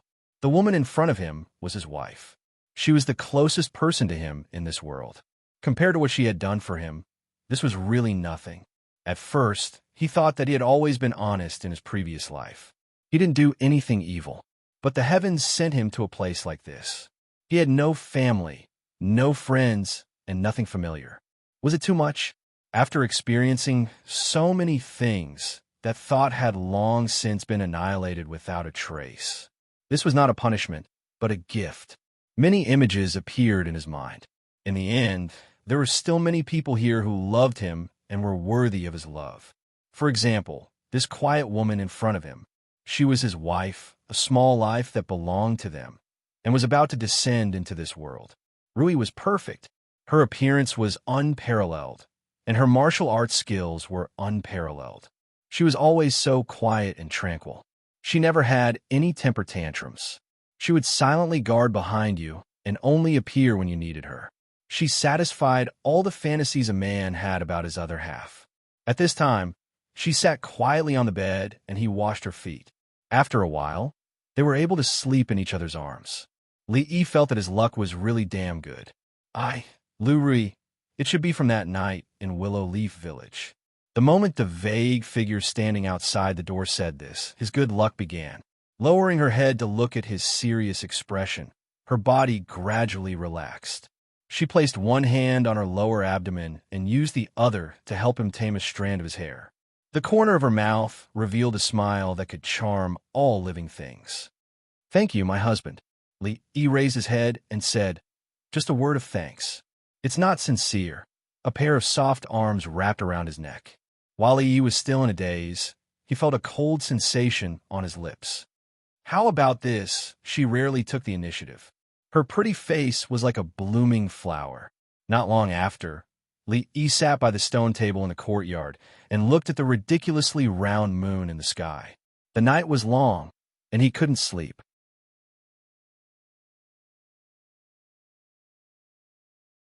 Chapter 752. Li Yi lay on the rocking chair. The servant girl placed 2 peeled eggs in front of his eyes and rolled them gently. Yesterday, he only felt a little sleepy after sitting in the courtyard until late at night. Li felt that it was time to consider the matter of Rui and sleeping in separate rooms. Otherwise, he wouldn't be able to sleep in the future. "Young master, are we going to move soon?" The servant girl put down the eggs and moved her little hand on his head. Her voice was soft. Li nodded. "Yes, pack your things for the next 2 days. We'll be moving to the city soon." The servant girl nodded obediently. For her, as long as she could be with the young master and miss, it didn't matter where they moved. Creak! The door of Mississippi Lou's room opened. She walked out of the room. Xiao Huan looked down at the young master with dark circles under his eyes and then looked at her. She picked up the 2 boiled eggs and shook them. "Second miss, do you want eggs?" Yang Liuqing was probably the outsider that Mississippi Lou treated the most carefully. In fact, ever since she became Rui's disciple, Li Yi had never treated her as an outsider. She left without saying goodbye. Even he felt a little uncomfortable in his heart, let alone Mississippi Lou. He still wanted to figure out the ins and outs of this matter. "Yang Liuqing, the little disciple of your second miss?" Emingzi ate the shrimp fried rice that Li Yi brought over and looked up at him. "What about her? Help me check if there is anyone with the same name as her among the royal family or nobles of the Wu Kingdom." Li Yi said and then opened his mouth. The arrogant Lolita put a peeled shrimp into his mouth. This was not the era of the developed internet in the future. It was easy to search for the needed information on the internet. It would be more troublesome for Li Yi to do this on his own. The royal family always had some special channels. Of course, these weren't things that Li Yi could easily come into contact with. And Mingzi nodded and looked at the white-haired old woman beside her. "Nanny, please make a trip." The old woman nodded and looked at Li Yi meaningfully. Then she turned and left. The arrogant Lolita peeled another shrimp for Li Yi. Then she hugged his arm and said coquettishly, "Sir, can you take us out of the palace today?" She was already 13 years old, almost 14 years old, and her body had begun to develop. Naturally, she had to pay more attention to her behavior. Concubine Yin had always been strict with her etiquette education, but when she saw Li Yi, she revealed her playful nature and no longer had any royal manners. Seeing that Li Yi was unmoved, she hurriedly winked at Yongning, who was chewing on the pork ribs. Although Yongning was young, she had always been Shanning's little follower. She could understand her meaning with one look. She put down the pork ribs and hugged Li Yi's other arm. She blinked her big, watery eyes and looked at him pitifully. Who could resist these two pairs of extremely cute and innocent big eyes? Li Yi sighed slightly and nodded helplessly. Sir is the best. Vitsundara Lolita jumped up and kissed him on the cheek. When there were no outsiders around, she would return to this little girl's temperament. Yongning also came over. Her mouth was still stained with oil. She blushed and kissed the other side of Li Yi's face. Although she was much younger than the arrogant Lolita, she was quieter because of her experience and was far less playful. Yongning, hurry up. Let's go change. The arrogant Lolita pulled Yongning and ran out of the morning dew hall. A group of palace maids followed behind in a panic and shouted, "Your Highness, slow down." Concubine Liang had passed away early. Yongning was still young and would be afraid to live alone in the palace. Li Yi suggested to the old emperor to let her live with the arrogant Lolita and be taught by concubine Yan. Although Shanning was playful, she still took good care of this little sister. Emingzu put down the bowl and looked at him. She asked, "Did you see father today?" "No." Li Yi shook his head. He came today mainly to ask her about Yangliuking. He also wanted to see Yongning and the arrogant Lolita. He did not see the old emperor. Emingzu suddenly looked at him and hid the trace of hope in her eyes. She asked, "Is there really no way to cure father's body?" In her heart, he was still the omnipotent Li Yi who could solve anything. Li Yi paused while peeling the prawns. The atmosphere became a little stifling. Even in the future, the old emperor's illness was incurable. He had tried his best to change it, but he could only slow down or slightly extend his life. He was not a god, and there was nothing he could do. Li Yi sighed and said, "If I can move out of the palace and put aside all political affairs to recuperate, the situation might be much better. Although it was impossible to cure this illness completely, it would not kill him immediately. It was important to maintain a good mood." The palace was like a huge cage. It was too oppressive and lacked people. Even though most of the political affairs were handed over to the two prime ministers, the country was too big. As the emperor, there were too many things he had to deal with every day. When Li talked to him, he would often ignore his identity as the emperor. Occasionally, he would joke around as a form of adjustment. This was the tacit understanding they had developed over a long period of time. However, the effect was only temporary. If the old emperor could immediately put down the burden on his shoulders and find a quiet place outside the capital with beautiful mountains and rivers, he could lie in the courtyard and bask in the sun when he had nothing to do. If he was in the mood, he could go to the brothels to play mahjong with Chong or find a few old ladies to dance in the square. He could not say that he would live to a ripe old age, but he could definitely live for a few more years. However, Li Yi could not mention this method, and neither could the imperial physician. Even they knew it very well. "Father, he is very tired." Emingzu lowered her head. Her face was a little gloomy, but then she raised her head and said seriously, "I will try to persuade father." Li Yi nodded. She was probably the only one who could raise such matters with the old emperor. There was a short silence between the two of them. Then, the sound of footsteps approached from afar. The white-haired old woman came over with a thick stack of books in her arms. She put them on the table.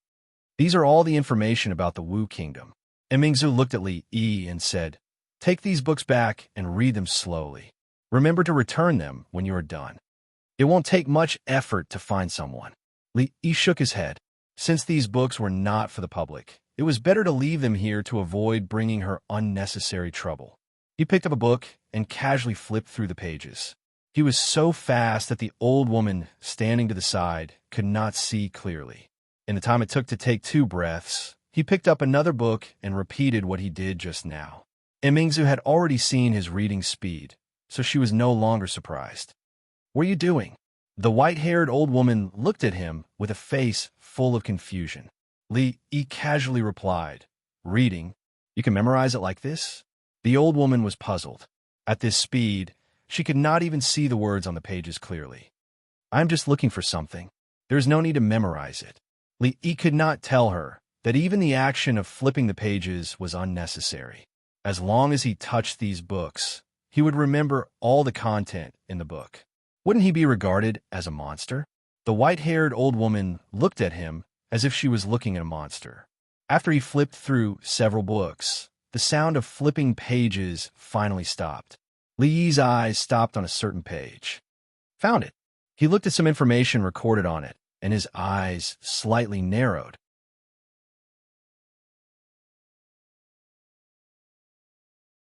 Chapter 753. Have a look. He put a few pieces of paper on the table in front of Mississippi Lou. He had just copied them from the palace. Most of them were secrets of the Wu Kingdom. Of course, in this era where information was blocked, secrets for the people of the Jing Kingdom were not secrets in the Wu Kingdom. Several years ago, the current emperor of the Wu Kingdom, who was only the second prince at that time, killed his father and took the throne as he wished. After he took the throne, the first thing he did was, of course, to eliminate the remaining supporters who were loyal to the late emperor and would rather die than submit.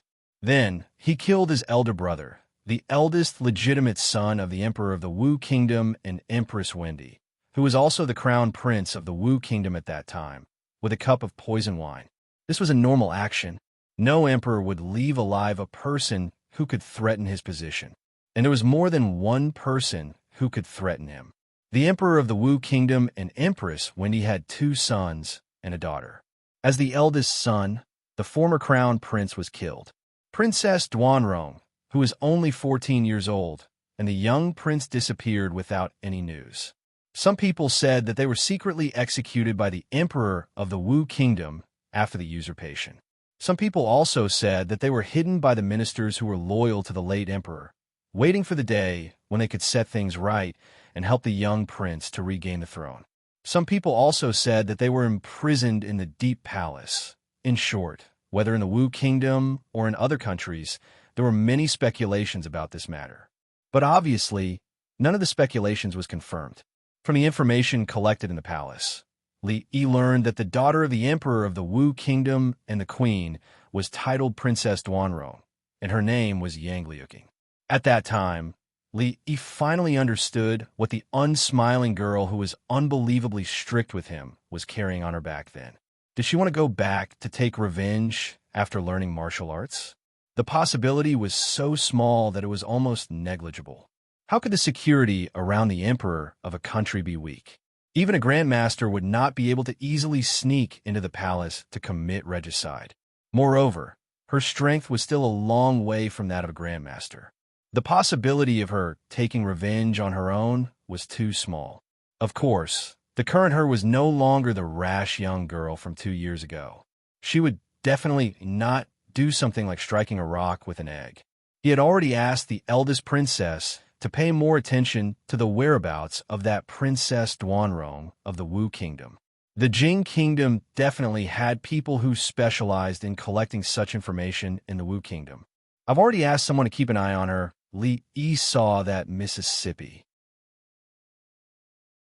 Lu was silent, so he asked with concern, "Are you all right?" His disciple, who left without saying goodbye, was actually a princess of a country, and could be considered as half a princess of a subjugated country. Li could not understand Mississippi Lu's feelings at the moment. Although she was usually strict on the surface, they were about the same age, and their temperaments were like carved from the same mold. The relationship between master and disciple in this era was far from what the future generations could understand. Mississippi Lu never did things without a beginning, so Li was really worried that she would run away without a word one day. "It's okay." Mississippi Lu put away the pieces of paper, stood up, and said, "I see. Are you really fine?" Li looked at her. Why did she have to pull a long face? At this time, he forgot that Mississippi Lu always had a straight face. Mississippi Lu glanced at him and said, "What do you think will happen?" Li looked at her and said with a smile, "Just smile when it's okay. It's not good to always have a cold face. Boring." Mississippi Lou glanced at him indifferently and walked straight in front of him. When she walked past Li Yi reached out and tugged at her cheeks. It was still the same bouncy face that he was familiar with. No matter what expression she put on, the corners of her lips still curled up. She stood there in a daze, as if she did not expect that he would dare to do such a bold thing in this place that was no longer the kingdom of Qi. Damn it, why is the sunlight so dazzling recently? I can't see again. Fong closed his eyes and touched his hands randomly. He actually found the position of the door accurately, and his figure disappeared in an instant. Those people have even begun to imitate the style of our ready-made clothes now. They use inferior cloth, rough production, and the price is low. Our business has been affected, but they are backed by those big families, and we can't afford to offend them. It's better not to cause more trouble. Tseng Zumo said a few words and looked at Li Yi sitting on the chair with an abnormal expression. She asked in confusion, "What's wrong with you?" "It's nothing. I'm a little tired sitting down. Let's talk on my stomach." Li Yi stood up with the help of the chair and lay on the small bed next to him. His butt was not touching the chair, and he immediately felt much more comfortable. More importantly, there was a faint fragrance on the small bed, which reminded him of the not very warm hug that day. It was the same smell. When have we ever been afraid of trouble? After changing to a comfortable position, Li Yi looked at her and said, "It's just the Chui family. In this capital city, there is no one we can't offend except the emperor. Don't worry, the Chui family won't be able to jump around for long. Get up." Tseng Zumo forgot about the business at this time and walked over with a little blush. How could a woman's bed be casually slept by others? Although this was only a studio, she would usually rest here when she was tired from painting. She slept here more often than in her bed in her room. If others saw this, they might think of her. Of course, this others only referred to someone who would tease her because of this. Seeing that Tseng Zumo had already grabbed his arm and pulled him off the bed, Li Yi quickly said, "Isn't it just lying down for a while? Don't be so stingy." He couldn't sit down now. Yesterday, he pinched Mississippi Lou's face, and she chased after him until his butt was swollen. He suspected that she was using him to vent her anger. She didn't touch anywhere and only kicked his butt. Although it wasn't hurt, it would at least hurt for a day or two. This grudge had been formed, and he remembered it in his heart. In the future, he would return it 10 times or even 100 times. Get off. Seeing him being so shameless, Tseng Zumo was a little angry. She couldn't help but think of the 2 times he saw her naked body, but she pretended that nothing had happened. He was also shameless. He even said to Cindy that he wanted to marry her, but now. In short, after being stimulated by him at this moment, the Luo Shui goddess had mixed feelings in her heart. There was an indescribable feeling. Naturally, she couldn't move Li Yi with her strength, so she simply took off her embroidered shoes, jumped onto the bed, and wanted to push him off. In a moment of desperation, she pushed the wrong position, and one hand pressed on Li Yi's butt. Ouch! A sharp pain came. Li Yi's body straightened, and the expression on his face twitched. He grabbed Tseng Zumo's wrist and gritted his teeth. Don't touch there." Her wrist was grasped by a strong hand. After a moment of daze, Tseng Zumo's face quickly turned red. She seemed to have discovered something and asked why. Li Yi gritted his teeth. "I accidentally hurt myself yesterday." One of Tseng Zumo's hands was held by him. She looked at him, then looked down, and suddenly pressed her other hand on his butt. At this moment, she even forgot about the boundaries between men and women. She only thought that this shameless man had always bullied her, and now she finally had a chance to get back at him. Li Yi's eyes widened. The pain this time was even more intense than before. His hand loosened, and she easily broke free. Seeing him like this, Tseng Zumo's pretty face revealed a hint of smugness. "You have this day too," she thought with such pleasure in her heart. "Are you going to get down or not?" She raised a hand and pretended to hit him. Li Yi's eyelids twitched. He subconsciously held her hand and turned over. However, he didn't expect that Tseng Zumo would be driven by this force and fall straight down, pressing on top of him.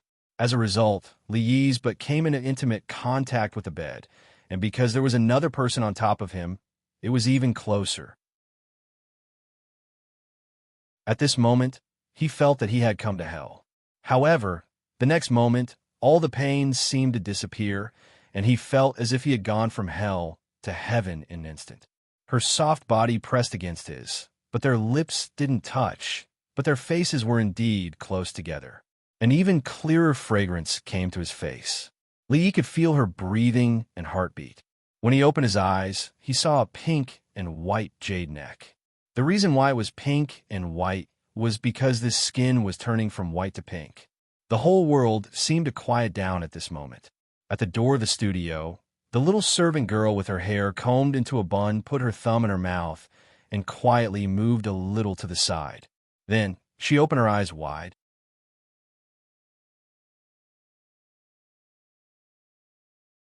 Chapter 754. He was no longer unfamiliar with this delicate body on top of him. Although there were two beautiful accidents, there were only visual impacts. This kind of skin tightly pressed together, and he could feel her rapid heartbeat. It was far more exciting than a hug that was not exactly warm. With the soft body in his arms, and so close to her, Lee's expression was a bit dazed. He seemed to instinctively hold her slender waist. Summer clothes were thin to begin with. She was wearing a thin dress at the moment. Even through the clothes, she could still feel that kind of slippery feeling. Zhang Zumo had struggled to prop herself up. Her face was full of shame and anger, as if she would explode in the next moment. However, at a certain moment, a strange feeling came from her waist, causing her body to tremble slightly. She lowered her head and looked at him in disbelief. His expression was a bit dazed, and his eyes were a bit unfocused. She saw a certain emotion in the depths of his eyes, which made her heart beat faster. Something seemed to melt in her heart. At this moment, she was half propping herself up. Their bodies were no longer close together, but in reality, there was only an extremely small distance. This kind of distance was actually even more ambiguous. He only needed to shift his gaze slightly to see more scenery. However, he could not think about this at this moment. The dazed look in his eyes quickly dissipated, and he realized what situation he was in right now. He looked at her pretty face, which was inches away from him. Their breaths blew on each other's faces, and they just stared at each other in a daze. Lee looked away. He was worried that he would not be able to recover from her almost natural seductive posture, and his hands quickly let go. Zhang Zumo saw a certain emotion fade from his eyes. Her body stiffened slightly, and her face was no longer blushing. A trace of pain and disappointment appeared in the depths of her eyes, and she struggled to climb up from his body. Lee only glanced at her tentatively. When he saw the light in her eyes fade, his heart almost uncontrollably tightened. Without any hesitation, his hand once again wrapped around her slender waist, and he exerted a little force. In the end, the goddess of Luo, Shui, didn't get up. She fell on his body even more heavily than before. This time, the two of them looked at each other's eyes and noses. They both saw the same thing in each other's eyes. They just stared at each other without saying a word. Only the sound of their heartbeats could be heard clearly in the quiet room. The servant girl, who had already put her thumbs in her mouth, finally seemed to realize something. She gently closed the door without making a sound. Then, she pressed her ear against the door and held her breath. An excited expression appeared on her face. After a quarter of an hour, she still didn't hear any sound. Her feet were a little numb from standing. She held onto the door and pressed her ears even closer. The door was open from the inside. Li Yi supported Xiao Chui's forehead to prevent her from falling. He stepped out of the room, pinched her face, and said, "So young, yet not learning good things." Watching him walk out, Xiao Chui rubbed her face. When she looked into the room, she saw the young miss coming down from the bed. Her clothes were neat and tidy, but her face was a little red. Other than that, there didn't seem to be anything strange. She grew up in a brothel and naturally knew much more than ordinary women. She knew that if something had happened between them just now, the young miss would definitely not be like this. She shook her head with some regret. These two really were strange people. Zhang Zumo walked out of the room. Her face was still flushed like a peach blossom. She sat at the stone table in the courtyard and stared in a certain direction. Although they didn't say anything or do anything just now, the two of them hugged each other and stared at each other for a long time. Some things were different from before. These things didn't need to be said. Sung Shichen walked in from outside and even looked back suspiciously. He had met that person here several times, and with some rumors in the outside world, he was almost certain of that possibility. He wanted to say something about this matter, but with the relationship between the two of them at this time, he couldn't. He stood by the table and opened an exquisite paper package. He looked at Zhang Zumo and said with a smile, "Zumo, Fuji released a new product 2 days ago. The taste is not bad. Try it." Zhang Zumo looked up at him. Although she didn't speak, she poured a cup of tea from the table and moved the teacup to the opposite side. The expression on Tsang Shichen's face froze. He looked at her as if he couldn't believe it. His hand holding the teacup trembled slightly.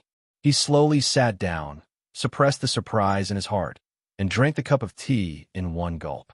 The tea was cold, but the warmth in his heart even surpassed that of the day he was promoted to Assistant Minister of the Ministry of Revenue, and countless envious gazes in the court. The slovenly old man sat in the carriage and glanced at Li Yi. He asked, "Go back." Li Yi nodded. The slovenly old man looked at him suspiciously and asked, "Didn't you come to see the house today? Haven't you seen it yet? Didn't you take a detour because of the traffic jam?"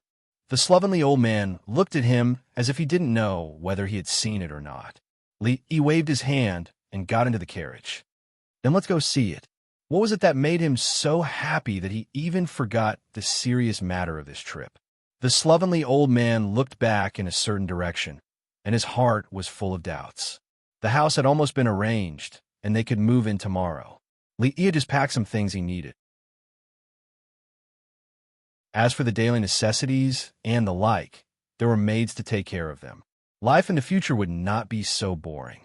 In the morning or afternoon, he could accompany Rui to take a walk by the lake of the Mathematics Institute, where he could walk more and go shopping. It was not far from the Imperial Palace, and the proud Lolita and Yongning could come over every day. Rui liked children, and she also liked them to play at home. Li Yi did not know what it would be like at home after they gave birth to their children. Mississippi Lu's mood seemed to have improved again. Li Yi felt that the beating was not in vain, but he still had to remember it. A gentleman's revenge was never too late. One day, she would definitely regret it. Everything had been going well recently. It seemed that all his bad luck had been used up when he was kidnapped by the Taoist nun. He could lie in the courtyard and bask in the sun peacefully. He did not have to think about anything, and he could not help but want to smile when he thought about it. The little maid's hands were soft, and it was comfortable wherever he pressed recently. The sunlight in this courtyard had been particularly dazzling, so when Fong came in, he had to be careful. He did not want to see something that he should not see, and he did not have to worry too much about the problem of loyalty and justice. "Young master, the Chui family is really going to hold a glass appreciation meeting. They invited a lot of people, and it will be held in half a month. The Chui family must have invited a lot of people since they delayed the meeting so much, and it would not be limited to the capital. They were really making a big move." Others did not know how many pieces of glass the Chui family had accumulated, but Li Yi was very clear about what each piece of glass was. He knew it even better than the Chui family themselves. They dared to mess up their business. Although it was not a big impact, it was really disgusting. When it came to disgusting people, he had never been afraid of anyone. After thinking about it, he waved at Fong. "Come here. There are some things that need to be arranged."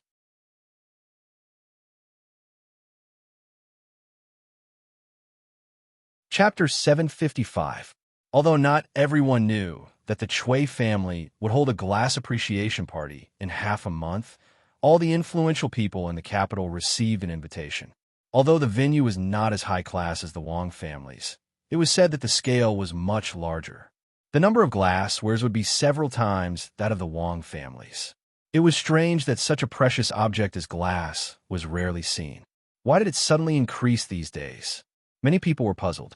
The royal family once held a glass appreciation party, and there were many glass Buddha statues and wares on display.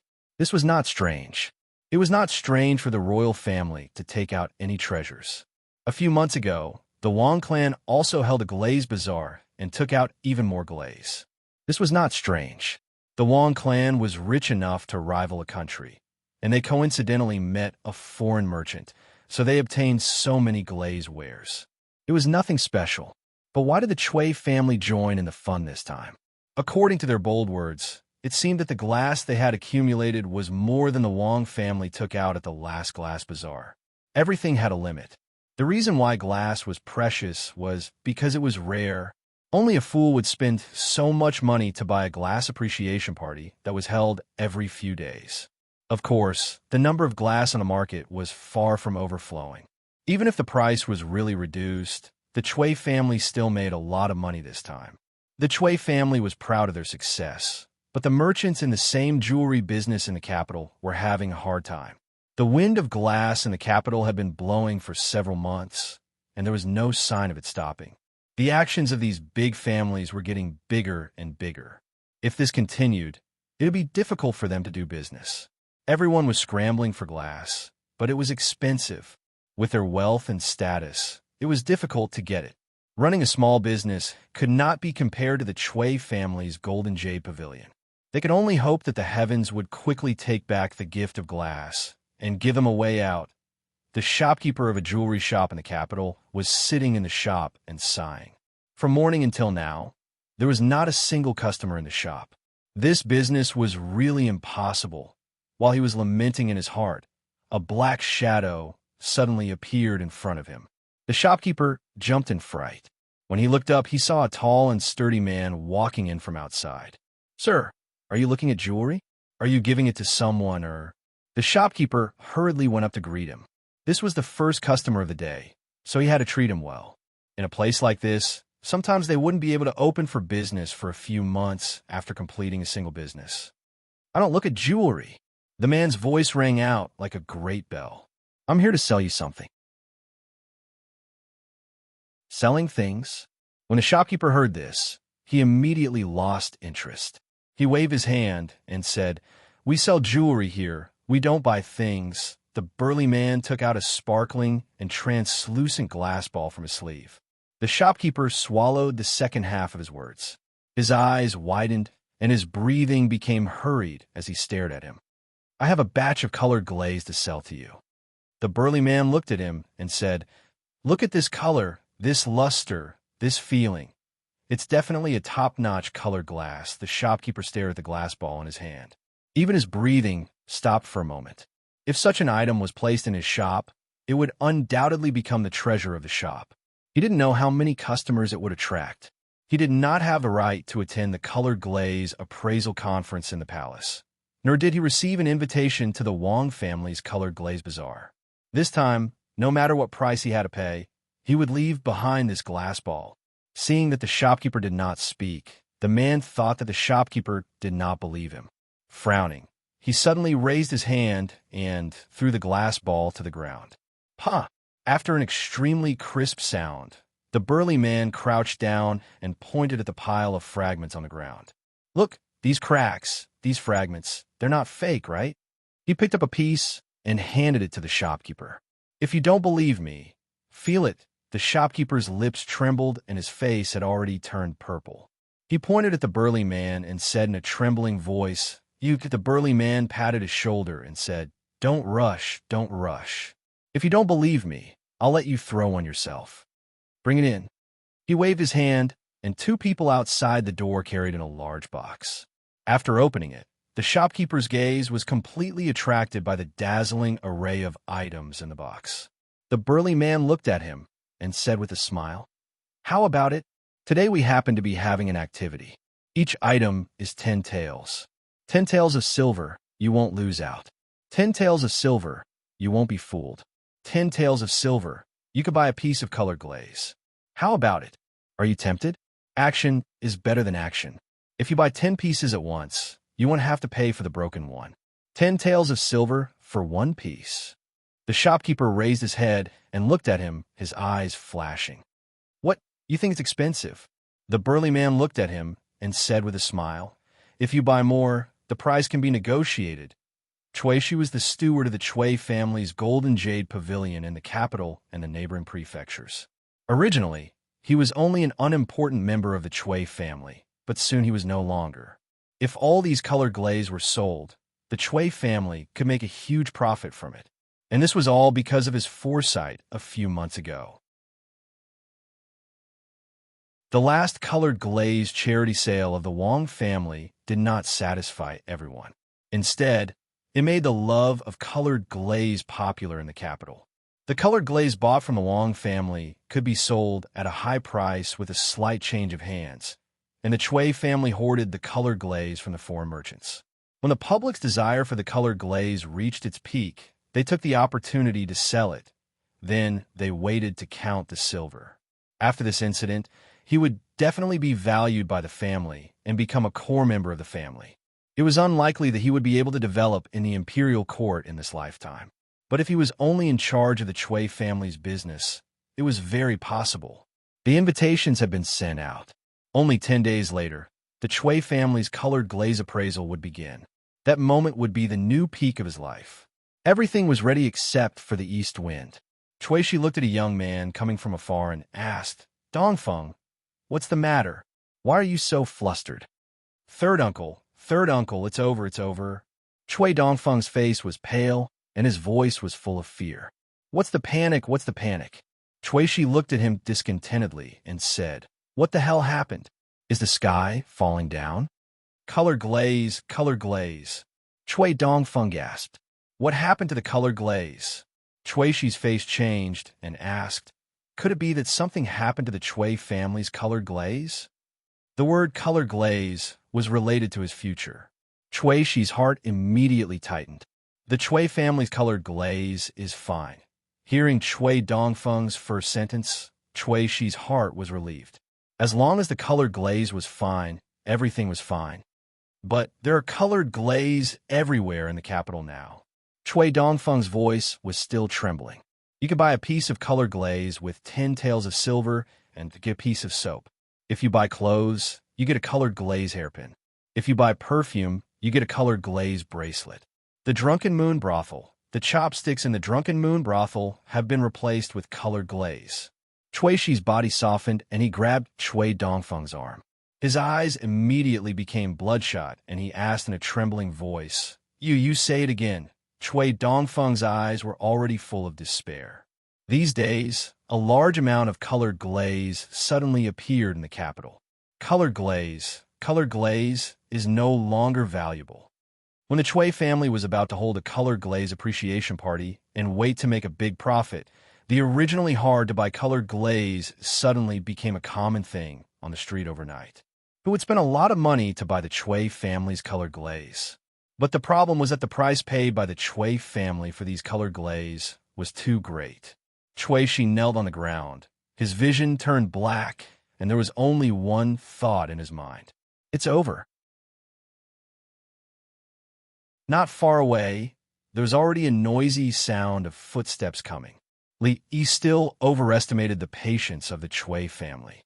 In just half a year, the price of colored glaze fell from the clouds to the ground. If it continued for a few more days, there would still be a big profit to be made. However, he also knew that this matter should end here. This kind of money could not be earned too much. If it continued, the fragile economic system of the Jing kingdom might be at risk of collapse. The old emperor would be angry with him. While thinking about these things, Wang Yong hurriedly walked in from the outside. As soon as he entered the door, he asked with a face full of joy, Brother Li, have you heard the Shui family?" He nodded, sighed, and said, "The Shui family this time, the Shui family, I'm afraid, will lose millions of taels of silver."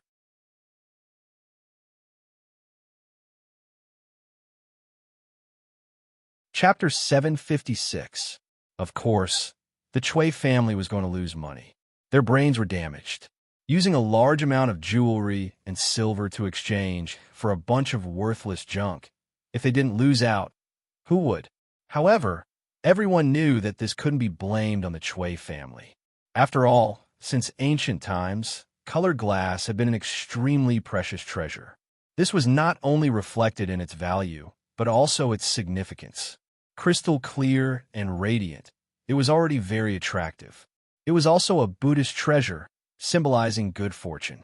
Ordinary people wouldn't be able to see it in their lifetime.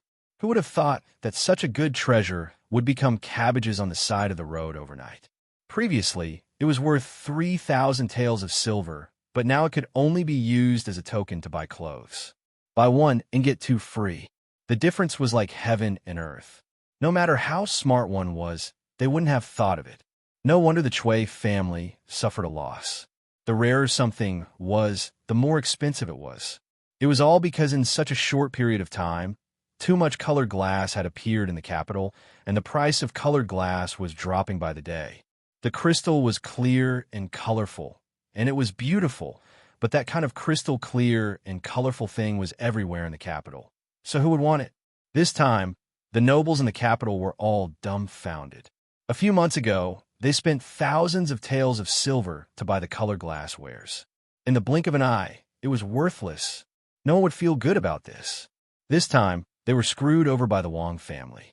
The monks were equally dumbfounded.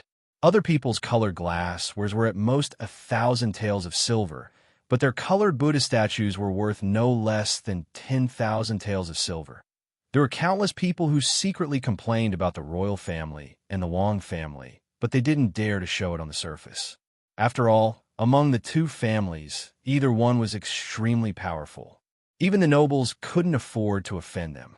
However, when they heard that the head of the Wang family smashed hundreds of colored glass wares in front of everyone, the complaints in their hearts lessened and turned into mockery and schadenfreude.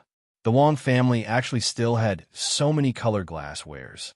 They must be thinking of making a few more windfalls in the future. Otherwise, why would they hold the colored glass appreciation convention? Now that colored glass was worthless, although they suffered a loss, compared to the Wang family's loss, it was simply a drop in the bucket. People were always like this. When they were unlucky, they couldn't help but feel better when they knew that others were even more unlucky than them. Of course, it was not all a loss for them. The colored glaze that the royal family and the Wang family sold to them were all donations. Everyone was registered, and a large portion of it went to the national treasury. At least, it left a record with the emperor, which could prove that they had done their best for the country. The silver was not all for naught. The Chui family was different. According to the calculations of some people, the Chui family's loss this time was at least 4 million taels of silver. What kind of concept was 4 million taels of silver? It was almost a third of the Jing kingdom's annual tax revenue. No matter how deep the Chui clan's resources were, this number was still a heavy blow to them. It was so heavy that it hurt their bones and shook their foundation. Without many years of recuperation, it would be impossible for them to recover. At this moment, everyone understood what was going on. The Wang family, the Chui family, the big and small dignitaries in the capital, and even the royal family were all fooled by those foreign merchants. Ever since liuli became a common commodity, those foreign merchants disappeared without a trace. They suddenly appeared and then disappeared, taking away a large amount of silver. They completely ignored some people in the capital, and for a long time, they could only tighten their belts and live their lives. Damn foreign merchants! So much so that this sentence became a classic that people in the capital often said. Where those foreign merchants went, even after many years, was still an unsolved mystery. Hee, I want a house to bring me here. We agreed that my house will be opposite yours. Yi Zichen said. I have to go back, bring Xiao Lian to get married. Looking at the laughing figures in front of him, Li Yi waved his hand and said, You can ask Mr. Liu for these things, he will arrange it for you. As long as they earned enough points, they would be able to exchange for what they needed. Be it silver, houses, or even pointers from top experts, they were all clearly marked. This was the rule of the Liu alliance. From the beginning, Li did not intend to tie them down with friendship or anything else. Tangible benefits were the strongest ties to maintain a relationship. Of course, everything would not be so unreasonable. Mississippi Liu didn't know these things, but Liu Luo knew how to win people's hearts. Before they left, Li Yi reminded them worriedly, Remember, don't talk to people like this when you go out, or you will be beaten to death. Remember to tell them. Now, in the capital, foreign merchants were hated by everyone. If they were discovered, it would not be as simple as a beating. "I'm sorry, I'm used to it." A man touched his head awkwardly and left with the others. They didn't need to report to Li Yi about the matter of Lioli, but these people were different. They were the ones in charge of contacting the Qi Kingdom. The news of Lioli's worthless value would soon reach the Qi Kingdom, and they needed to go there to make some arrangements. "Young master, isn't it too much to earn so much money?" Fong scratched his head and couldn't force out a complete sentence. 2 years ago, he was still risking his life for a few copper coins. How long had it been? The amount of money he had passed through was already in the millions. When he thought about it, there was always a feeling of unease in his heart. "It is a little too much." Li nodded. Although this method of earning money was fast, it seemed to be similar to cheating and swindling people. If one cheated too many people, they would suffer retribution. However, the old emperor was personally involved in this matter. Without his approval, there wouldn't be a Liuli Bazaar. Even if there was retribution, the reputation of the royal family and the Wang family was much greater than that of the Li family. "The soup is ready. I'll go take a look." Li Yi walked towards the kitchen and waved at him. "Go ahead. When you pass by Willow Lane, help me get some osmanthus cakes." They were now in the new residence in the capital. This place was not far from the School of Mathematics and the Imperial Palace.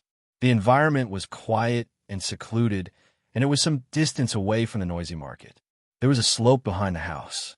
The slope was not steep, but standing at the top of the slope, one could overlook the surrounding scenery. The most eye-catching thing was the artificial lake of the School of Mathematics and Mathematics. At dusk, it would feel good to hold Rui's hand and take a walk there. What he had to do every day was to wake up early. Before the morning market dispersed, he would cross a few streets to buy some fresh vegetables. Sometimes he would carry a fresh fish and stop at Willow Lane to rest for a while. When the sun rose to 45 degrees Celsius, he would return home to prepare dinner. He didn't need to do any of the procedures. At most, a maidservant would help him pick the vegetables and light the fire. At this time, Yongning would bring a small stool and sit down to watch. The tsundere Lolita wanted to help, but was always a nuisance. This kind of life was good enough. He scooped a bowl of soup and tasted it. The taste wasn't too strong. He decided to let it boil for a while longer. He only drank a mouthful of soup, but he didn't want to waste it. He placed it on the stone table outside and walked to the back to call Xiao Huan to drink it. The soup was for Rui to keep her body healthy, but it was also good for ordinary women. It could beautify their skin, enhance their breasts, and stimulate their breasts. Little maidservants should drink more of it. This was the secret recipe of the old monk Tianyin. It was said that it was for keeping her body healthy. Li Yi found a similar recipe in a book, but it had a few more effects Xiao Huan couldn't be found. She might have gone somewhere with the tsundere Lolita. When Li Yi returned, he saw someone sitting at the stone table. The bowl of soup had already been emptied. "This soup tastes good. It took a long time. It's good for the body." Li Yi looked at the middle-aged man sitting there and smiled. "Drink more if you like it."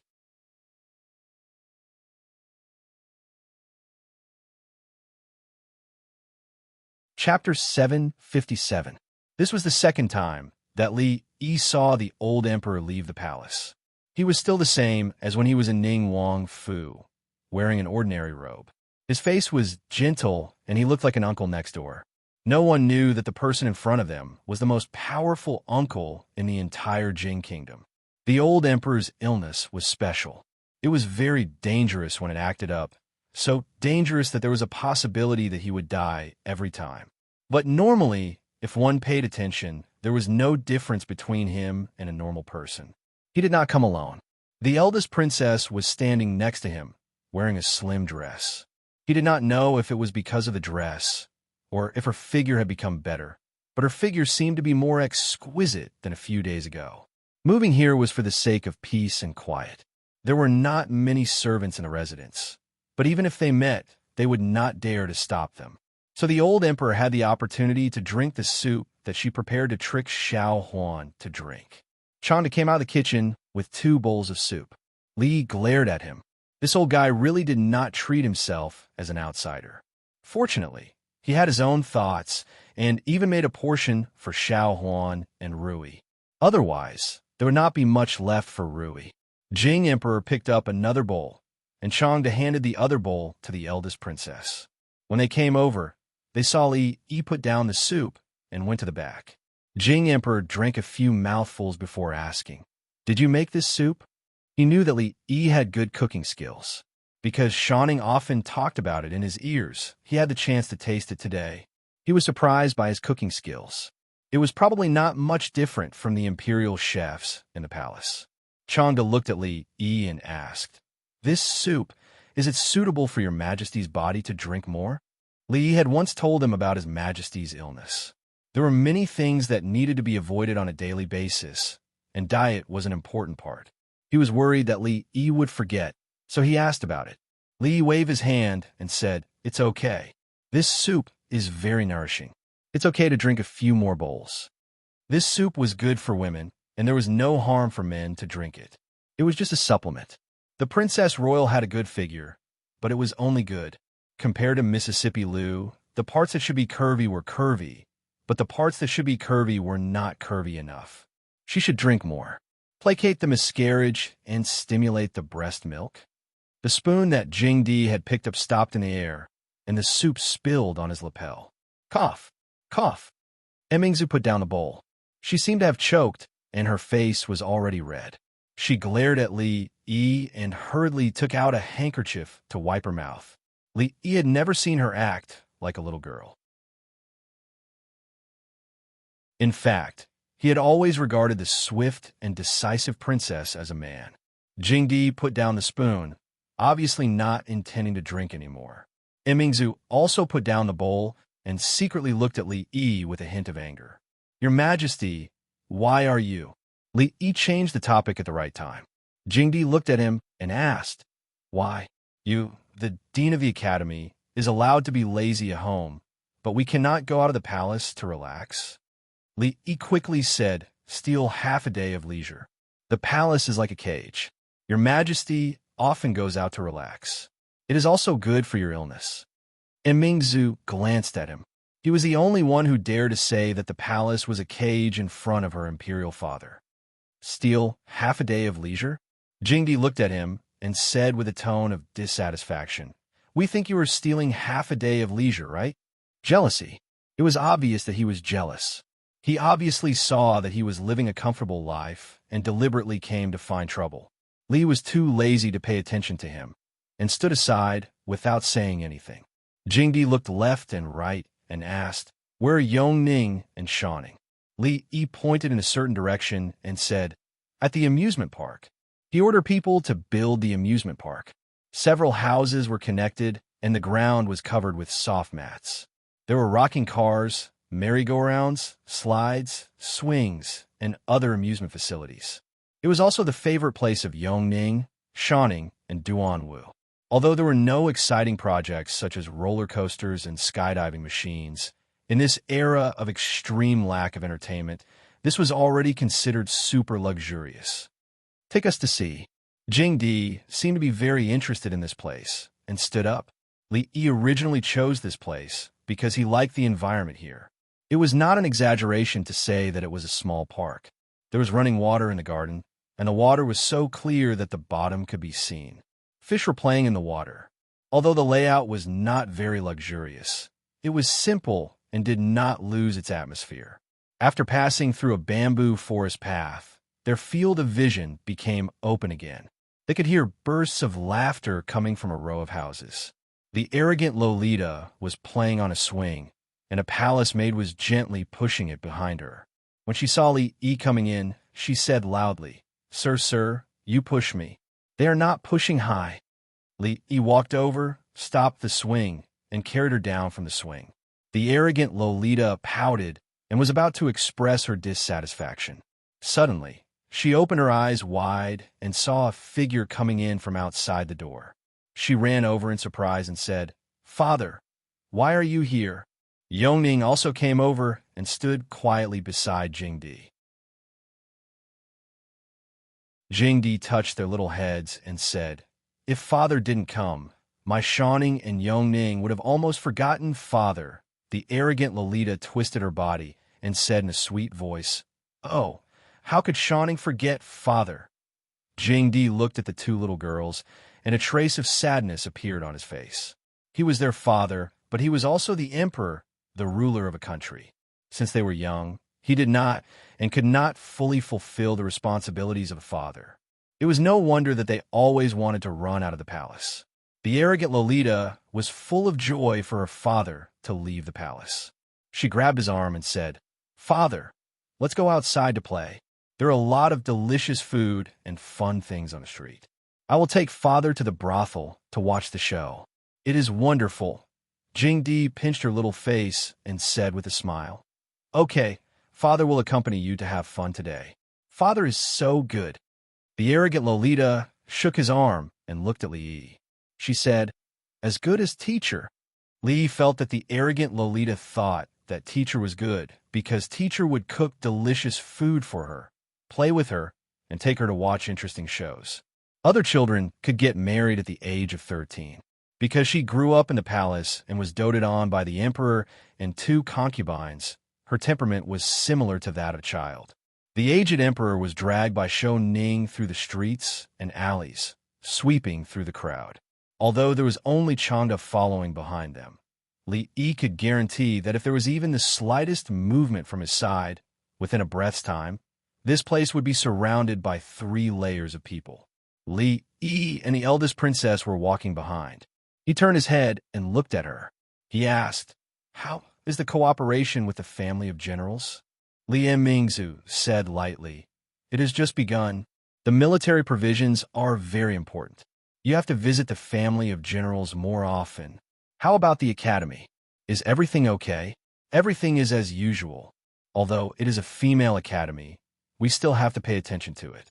If there is nothing else, we should hold more parent-teacher meetings to let the parents understand the situation. It will also put them at ease." The arrogant Lolita was always short-lived. After pestering Jingdi for a while, she pulled Yongning along to play. Jingdi had a few palace guards follow them, and their footsteps finally slowed down. Li Mingzu looked at the smile on his face and thought for a moment. She said, "If there is nothing important, father might as well rest outside the palace for a few days." Li Yi was right. The palace looked glorious, but it was actually a cage. When she was in the palace, she had never seen her father show such a smile.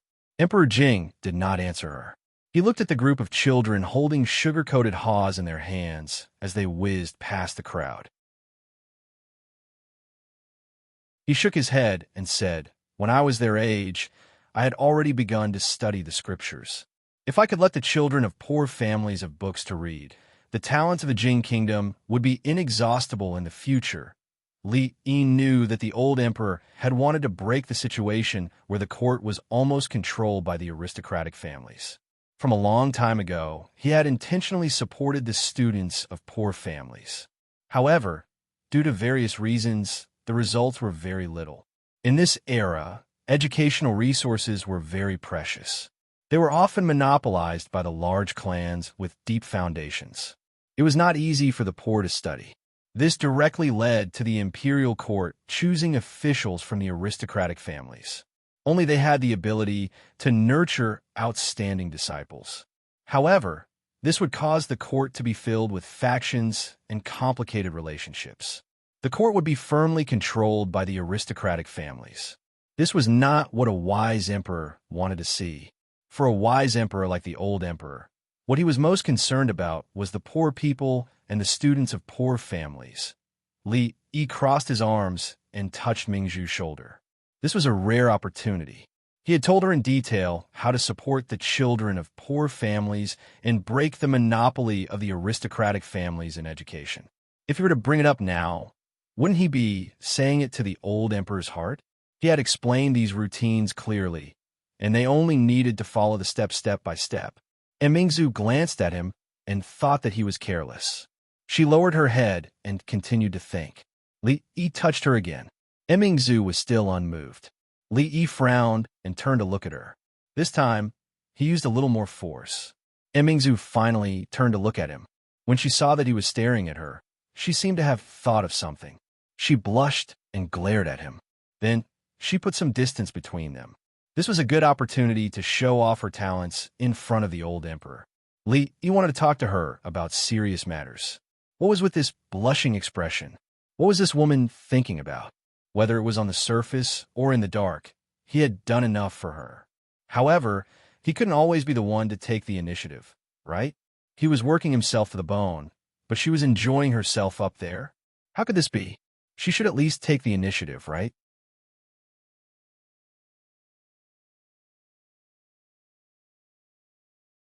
Chapter 758. Hey, you have to move yourself. Bah, do you still remember the story I told you last time? Li Yi felt that he was facing a blockhead who could not understand anything. He looked at her and asked with a frown.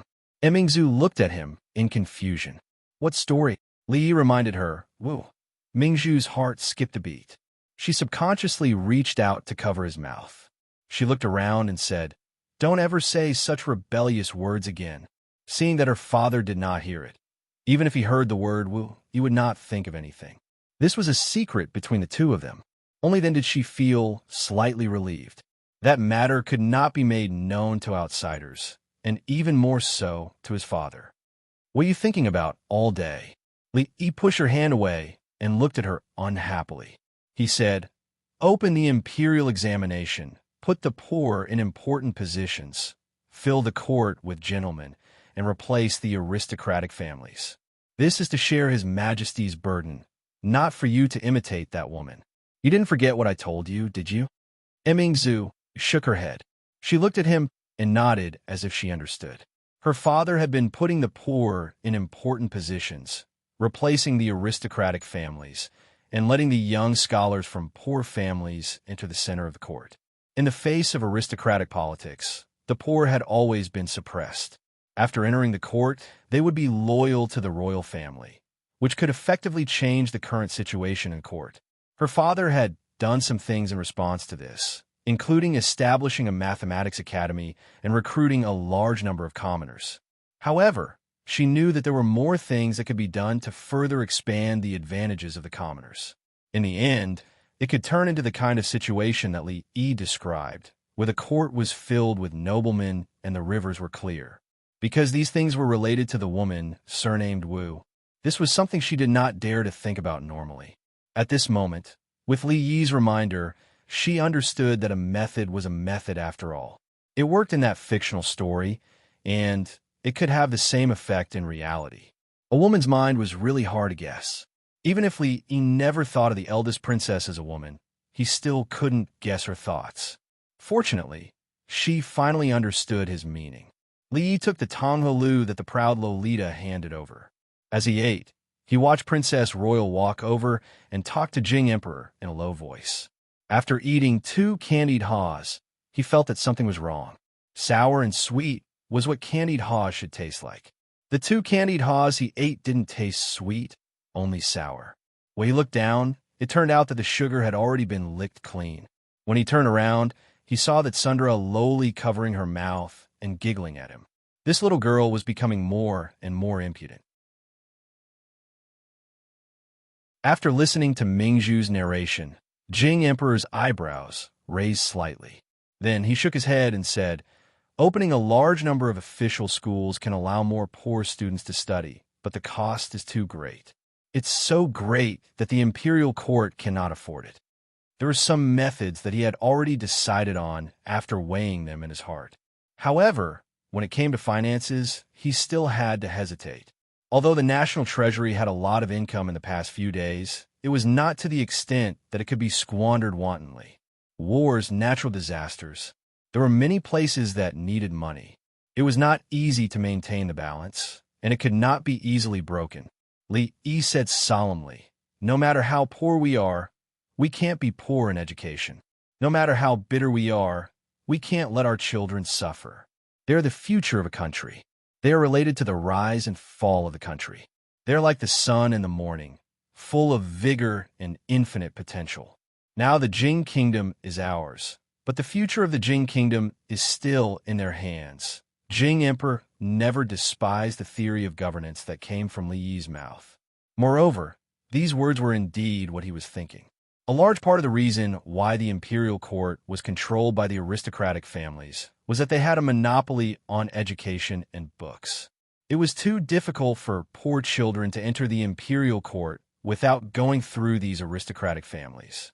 They could only rely on themselves. If all the children of poor families in the world could go to school and have books to read, this problem that had existed for thousands of years would be resolved in this dynasty. And this would be the first step for him to completely end the aristocratic politics. However, he did not have much time. It was still unknown whether he could completely eliminate some things in his lifetime.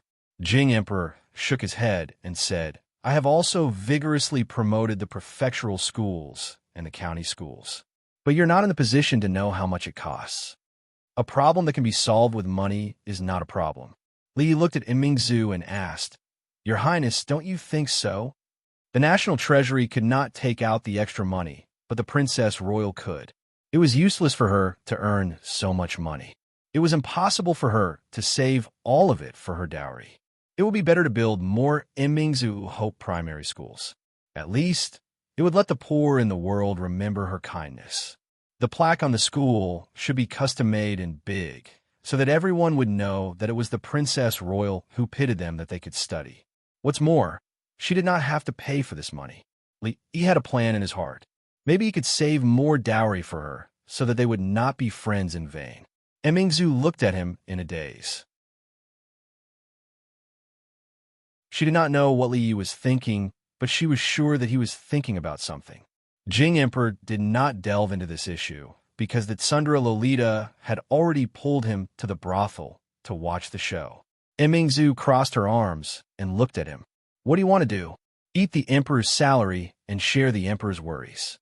Li did not go in. He leaned against the wall of the brothel and said, "Your Majesty has been supporting the poor. This is to solve the problem from the root." Imingzu thought about it and blinked her eyes. "Do you have a salary?" He thought carefully for a moment and found that he really did not have a salary. He did not have much money, and it was deducted because he got into trouble. The old emperor did not give him a salary at all. "Then forget it." He waved his hand and was ready to go in to watch the show. He didn't even have a salary, so how could he worry about it? Whoever wanted to divide it, divide it. In the end, he did not step in and was grabbed by the eldest princess. Father's biggest headache is those big families that control the court. If we can help Father share this worry, I will ask Father to leave the palace to recuperate. Father should agree. Imingzu looked at him and said in a soft voice, "Tell me, what should we do?" Li looked at her and corrected her. "It's you who will share it, not me." Imingzu shook her head. "It's the same." She was her, and he was himself. What did she mean by the same? It was a good conversation, but it suddenly became so ambiguous. It made the thin-skinned Li blush. Li looked at her. "What should we do?" "Didn't you say it very clearly?" Imingzu looked down. "But the national treasury doesn't have that much silver." "Who said we need to use the national treasury silver?" "In their dreams." He pursed his lips. It was a rare opportunity. Of course, the fertile water would not flow into other people's fields. "I don't have that much money." Imingzu shook her head. Then, she seemed to have thought of something and looked at Li. Li quickly waved his hand. "Don't look at me. My family's money doesn't grow on trees. It's not easy to earn money." He patted her shoulder out of habit and squinted his eyes. "Don't worry. There will be silver. What should be, there will be." Seeing a certain light in his eyes, Li Mingzhu's heart suddenly relaxed, and she became incomparably calm.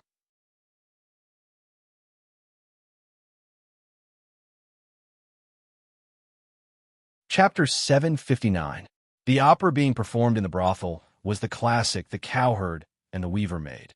The Chow Festival was coming up in a few days, and this kind of opera was very popular. The brothel was not the busiest during the day, but there were many people inside. More than half of the seats were occupied. At night, the entire place would be filled with people. Everyone's attention was attracted by the wonderful performance on the stage. No one noticed that in a secluded corner at the back, a pretty girl was excitedly telling the story of the cowherd and the weaver maid to a middle-aged man behind her. Although the opera was wonderful, the story told by the man was even more wonderful. The middle-aged man sat there, patiently listening to the girl. In his arms was a young girl. Occasionally, he would look at the stage with a satisfied smile on his face. A gray-robed old man stood behind him. His wrinkled face remained expressionless from start to finish. Outside the brothel, a young man and a young woman leaned against the wall and whispered to each other. When the time comes, there will be official schools in various places. They will be called Immerse Academy or Immerse Hope Academy. Students from poor families will be given a certain amount of subsidies, or they can do some chores in the academy or work part-time. The curriculum must be reasonable, and they must be well-rounded. We don't want to cultivate a bunch of rotten scholars. I will write a detailed report for you when I get back, and you can submit it to the emperor. Li looked at her and reminded, "Remember, you're the only one who can do these things. As for how to get the money, I won't tell you until the matter is settled." The education reform in the Jing Kingdom had already begun on a small scale. Li was not worried that these changes would cause opposition. The old emperor already had the ability to judge. The old emperor had wanted to make a move against the aristocratic families for a long time, but the inside story was not that simple. Li ate with him every day, and he learned a lot from him in other aspects. The fact that the court was controlled by the aristocratic families had always been a thorn in the old emperor's heart. He wanted to use the children from poor families to cultivate officials who were absolutely loyal to the royal family to achieve his goal of centralizing power. Although the emperor had great power, he could not do whatever he wanted. He would be a fatuous emperor if he dismissed an official without a good reason, and he would not be able to convince the public. A family like the Chui family was far inferior to the imperial family in terms of military strength. However, it was impossible for the old emperor to send troops to destroy them just because he didn't like them. That was the behavior of bandits. The influence of the great clans was too great, especially to the officials who were attached to them. Touching them without a reason was tantamount to committing a crime. However, he couldn't just watch as these people stirred up trouble in the court and formed cliques for personal gain. The Chui family was a perfect example. Li Yi felt that the king of Shu, the eldest son of the royal family, was banished to that place because the old emperor couldn't stand the sight of the Chui family. The ones he had always wanted to deal with were the magnates, led by the Chui family. Thinking about it, the Chui family had also committed a sin. They had just lost a few million taels of silver, and the coffin itself had probably been used up. Furthermore, the emperor was always thinking about them. What an unlucky year. After listening to him, Emingza nodded and suddenly asked, "Why does it have to be me?" Li Yi pursed his lips. "This is a great contribution. Of course, we should not let the goodies flow to outsiders." "So I'm not an outsider? We are the three heroes of the capital. We share blessings and misfortunes. Of course, we think of you first when there's something good. It's too distant to call us outsiders. At least we could be considered as half an insider, right?" Emingzu glared at him. "Bah, who's your insider?" It was obviously a very pure meaning, but she had to misunderstand. Li Yi couldn't be bothered to explain. He only felt that the princess was not straightforward at all today. She was wishy-washy and like a woman. Something's still not right. Emingzu crossed her arms and stared straight at him. "Every time you're so attentive, something bad must be going on. When you speak, feel your conscience." Li Yi looked at her and frowned. "Ask yourself, well, have I ever harmed you?" When Li Yi opened his mouth, he naturally looked in the direction of her conscience. Feeling his gaze, Emingzu thought of the bowl of soup she had just drunk. She felt uncomfortable all over.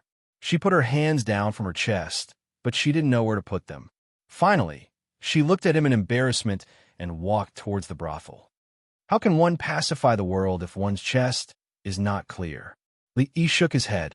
He felt that there must be a deeper meaning behind heaven's arrangement. At the very least, the eldest princess had taken the first step on the road to pacify the world. The old emperor had a lot of fun today. Li Yi could see that the smile on his face had never stopped. In this half a day, he was not the high and mighty ruler of a country, but just an ordinary father. He would let Yongning ride on his neck to watch the circus. He would also beam with joy when the Tsundere Lolita fed him a milk candy. He would walk on the streets for 4 hours, but he was still full of energy. When it was time for lunch, he even let Chanda serve him 3 bowls of food. He didn't look like a seriously ill person at all. He could eat and walk, and he was in a good state. Of course, the most important reason was that the food he cooked was delicious. After eating and drinking to his heart's content, he was still lying on Li Yi's rocking chair. He squinted his eyes and swayed back and forth.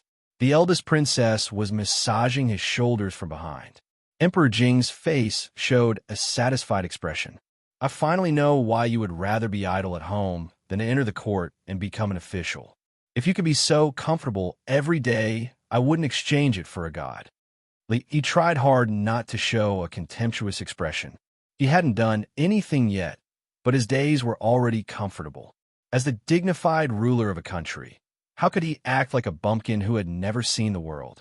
No matter what, he should at least have afternoon tea and a few pieces of osmanthus cake to relieve his boredom. Emperor Jing closed his eyes and said faintly, "You're the one behind the Chui family's matter, right?" There was nothing to hide. The old emperor knew that the largest glass mine in the Jing kingdom was under his house. He couldn't hide it even if he wanted to. "Your Majesty, don't worry. The taxes that should be paid will not be less." It was a good habit to pay taxes. It was also a hush money. The old emperor had been unhappy with the Chui family for a long time. Since he could vent his anger and get money, he certainly wouldn't have any objection. It's getting late. It's time to go back to the palace. Emperor Jing opened his eyes and stood up from the rocking chair. He didn't mention this matter until he left with Yongning and Shaning. When the eldest princess left, she looked back at him. He knew what it meant. Sometimes, he really hoped that she was a man.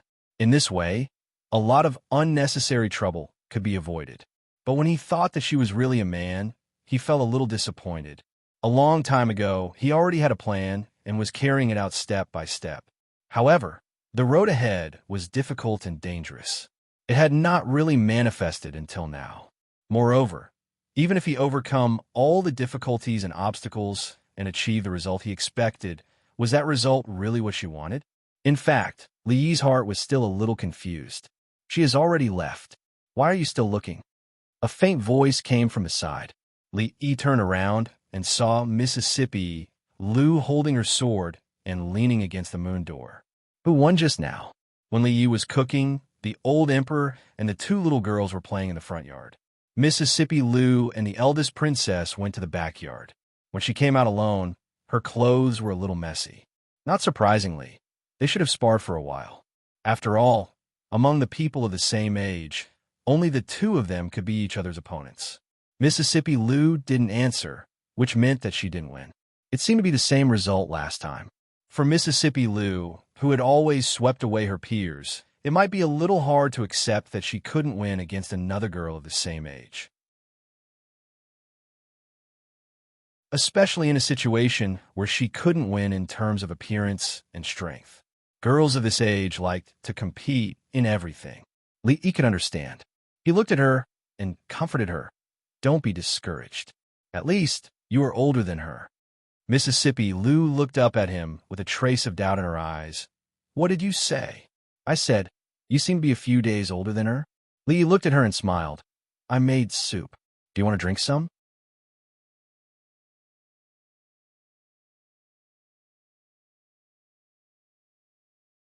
Chapter 760.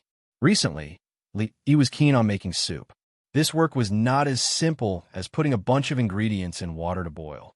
The proportion of various ingredients, the amount of water, the heat, the time, and changing any of the parameters, the taste might change qualitatively. In this aspect, he was already very experienced. Of course, the love poured into the soup could not be described by the amount. Rui's soup nourished the fetus, and Xiaohuan soup was beneficial to the growth of puberty girls. Although Mississippi Lu did not need to grow anymore, it was not bad to drink more. The one who needed to grow the most was actually the eldest princess, more than Xiaohuan. Therefore, when Li Yi entered the palace, he brought her a full cup. Eating egg fried rice with a delicious soup that could nourish one's body would be better. Eating egg fried rice with wine didn't sound like a good thing. How is it? This soup tastes good, right? Egg fried rice was a little greasy, and this soup could relieve the greasy feeling. More importantly, it could also grow the body. Emmingza nodded. Soup with rice was indeed better. But after experiencing something, whenever soup was mentioned, she would think of something that made people blush. She looked at Li Yi with some vigilance and asked, "This soup, what's the use?" "To relieve greasy feeling. It's not good to drink all the time." Li looked at her and said indifferently, "Don't worry, it's not poisonous." As he spoke, he poured himself a bowl and started to drink by himself. Mingzhu's doubts disappeared, but she felt a little guilty. She really should not have doubted him just now. Li took out a piece of paper and said, "This is for you." Li Mingzhu took it and looked at it. She found that what was written on it was exactly what he had told her yesterday. It was just that it was more organized and clear. As for the more specific and detailed things, he had deliberately omitted them. "Just hand it over like this." Li was worried that she would blurt out all the details on her own, so he reminded her of something else. Emmingza did not ask much. She knew that he did this for a reason. This matter was beneficial to the country and the people. He would not harm her. Emmingzu looked at him and asked, "How do you get the money?" "It's a secret for now." He didn't tell her directly, not because he didn't trust her, but because he trusted her too much. This silly girl's kung fu was quite powerful, but her mind was actually very simple.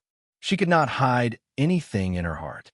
If he really solved all the problems and then revealed everything, what would they have to do with it? "I'm leaving. I'll come find you in a few days." He waved his hand and leisurely walked out of the morning dew hall. County Marquis Li treats His Highness very well. The figure standing behind Mingzhu suddenly said when he saw Li Yi walk out. What she meant was not limited to him bringing the princess's favorite food every time he came. In fact, the things he did for the princess were much more than that. He made a princess, a woman, step by step become an existence that even the men in the court could not underestimate. No one dared to question why the eldest princess of the Jing Kingdom was still not married, and no one questioned why she could become the dean of the women's college. She led a group of noble ladies in the capital and did many things that men could not do. She also let those people know what it meant to be a woman not inferior to a man. Mingzhu did not directly respond. She looked out the hall and finished the egg fried rice. After drinking a bowl of soup, she put down the jade spoon and said, "There's still some soup left. I can't drink it. Nanny, drink it. Don't waste it." The old woman smiled. She knew that Mingzhu did not want to waste County Marquis Li's kindness. She took a bowl and scooped out the last bowl of soup. After drinking a mouthful, she smacked her lips. Her expression suddenly froze. Before the princess was born, she had always been by the Empress's side. She had personally served the Empress for more than 10 years and watched the Empress grow from a little girl to a woman. Naturally, she knew what this familiar taste of the soup had. Mingzhu looked at her with some confusion and asked, "What's wrong?" The old woman put down the bowl and looked at her meaningfully. She said, "This soup is only useful for His Highness to drink. I'd better not drink it. It was late at night." The hall of diligent government was silent. Occasionally, there was the sound of pages turning. Changda walked out of the shadows.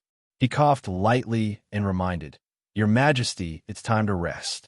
"Changda, tell me, am I really old?" Emperor Jing put down a memorial. It was hard to tell whether his expression was gratified or lonely. "Your Majesty is in the prime of your life." "Why do you say that?" Changda's voice finally had some emotion. "If Mingzhu was a man, why would I do this today?" Emperor Jing seemed to be talking to himself. He picked up the memorial and read it again carefully. Everything was clear and extremely comprehensive. He couldn't help but murmur, "These were all thought of by Mingzhu alone? That boy is right. I am indeed old. The future of the Jing Kingdom is still in the hands of these young people." At this moment, Changda roughly guessed what he meant. In terms of writing poems and lyrics, His Majesty was not as good as County Early. In terms of martial arts, His Majesty was not as good as the eldest princess. However, His Majesty had always been good at governing the country. When one day he found that he was not as good as others in these matters, it was not strange for him to sigh like he did just now. Chang'e thought for a while and said, "Her Royal Highness is also worried about His Majesty.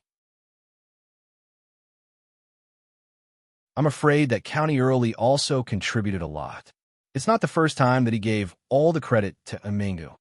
A trace of anger appeared on Emperor Jing's face. He said, "This brat, if he had taken out these things earlier, I wouldn't have had a headache for so long." As Emperor Jing spoke, he waved his hand and said, "Forget it. Leave this matter to Mingzhu. I'm also happy to be idle." He was very confident in Mingzhu's ability. Since this matter was proposed by her, he would leave it to her. In this way, he would also be much more relaxed. The most important issue was the funding. The higher-ups only said that there was no need to allocate funds from the national treasury. As for where the huge sum of money would come from, he didn't care so much. Someone would always have a way. As if thinking of something, Emperor Jing suddenly said, "Do you think he has any thoughts about Mingzhu? If he didn't have a wife, he would even think it was a good thing. But it was impossible for a princess of a country to be a concubine. Her Royal Highness and he have known each other for a long time. He is also indebted to her." Chang'e thought for a while and said, "As for other things, it shouldn't be." Naturally, he couldn't say much about this kind of thing. With Mingzhu's age, if it was another princess, she would have gotten married long ago. But she always has her own ideas. I don't know her thoughts, so I can't help her decide. If it was someone else, it wouldn't matter, but that brat, Emperor Jing frowned. After muttering a few words, he shook his head and showed a relaxed smile on his face. "It's getting late. Let's rest." Although there was still some loneliness in her heart, this was the child's heart. The child had grown up and could finally help her father share some things. "It's done?" He looked at Mingzhu and couldn't help but ask. Mingzhu didn't speak, but nodded. Although he didn't know why she didn't seem to be in a good mood, and the way she looked at him was a little strange, it was always worth being happy that the plan had taken a big step forward. Drink soup, drink soup." Li filled another bowl for her. Mingzhu looked at him, and there was a trace of shame and anger on her face. She lowered her head slightly. Seeing that she didn't seem to want to drink, Li was stunned. Then he shook his head and didn't care about it. He said, "Forget it. I will bring it back for Xiao Huan to drink. The food is still complete. I will also bring the soup bowl back. The next time I come, I will return it. After all, whether the Princess Royal grew up or not had little to do with him."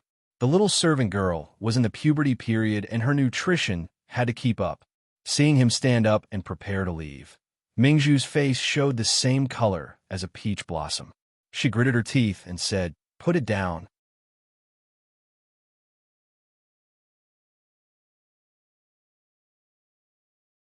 Chapter 761.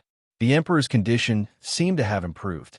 The morning court, which had not been held for a long time, reopened today. This was the first time in several months. The officials were in high spirits and did not dare to be negligent. They stood in front of the palace gates before dawn, waiting. The morning court had not been held for a long time. Originally, they thought that there would be a lot of important matters accumulated. They did not know when it would end today. However, in less than an hour, all the officials lined up and walked out of the political hall. The emperor's body might not be able to hold on. Even in the past, it was rare to end a meeting so early. 2 provinces had been hit by floods half a month ago. The losses were not small. The emperor ordered the Ministry of Revenue to allocate silver as soon as possible for disaster relief. He also sent officials from the Imperial Water Surveillance to deal with the floods. This should be the most urgent matter. However, similar disasters were experienced almost every year. There would not be any big mistakes if they were done step by step. After that, it was some trivial matters of the various departments. Since it was the morning court, something had to be said. Otherwise, it would be awkward for everyone to stand there and make it seem like they had no work to do. In addition, he ordered the Ministry of Rights to assist the princess in supervising the construction of the county schools. There was also a small reform of the imperial examinations. It was something that everyone was concerned about. Although he had failed many times, the emperor did not seem to have given up on the suppression of some powerful families. There was still a long distance from the political hall to the yamen of the various departments. The officials gathered in twos and threes and discussed the matters of the morning court. Daxing County School. His Majesty is opening the door to the poor again. Didn't they do this a few years ago? In the end, it was still left unsettled. It's difficult. If we want to build more academies for the provinces, we need to hire more teachers, ink, paper, and books. We haven't even counted the academies. All of this requires silver. Can the national treasury take out that much? Who knows? The emperor didn't say that it would be from the national treasury. He only said that the eldest princess would be in charge of this matter. Can the eldest princess take out so much silver? If it was a year or half a year ago, the focus of their debate would be that although the princess was of noble status, she was only a woman. What right did she have to participate in national affairs? However, at this moment, no one dared to say this. The last person who had questioned her had his spine broken by the people of the capital. A great scholar of a generation ended up being disgraced and his reputation destroyed.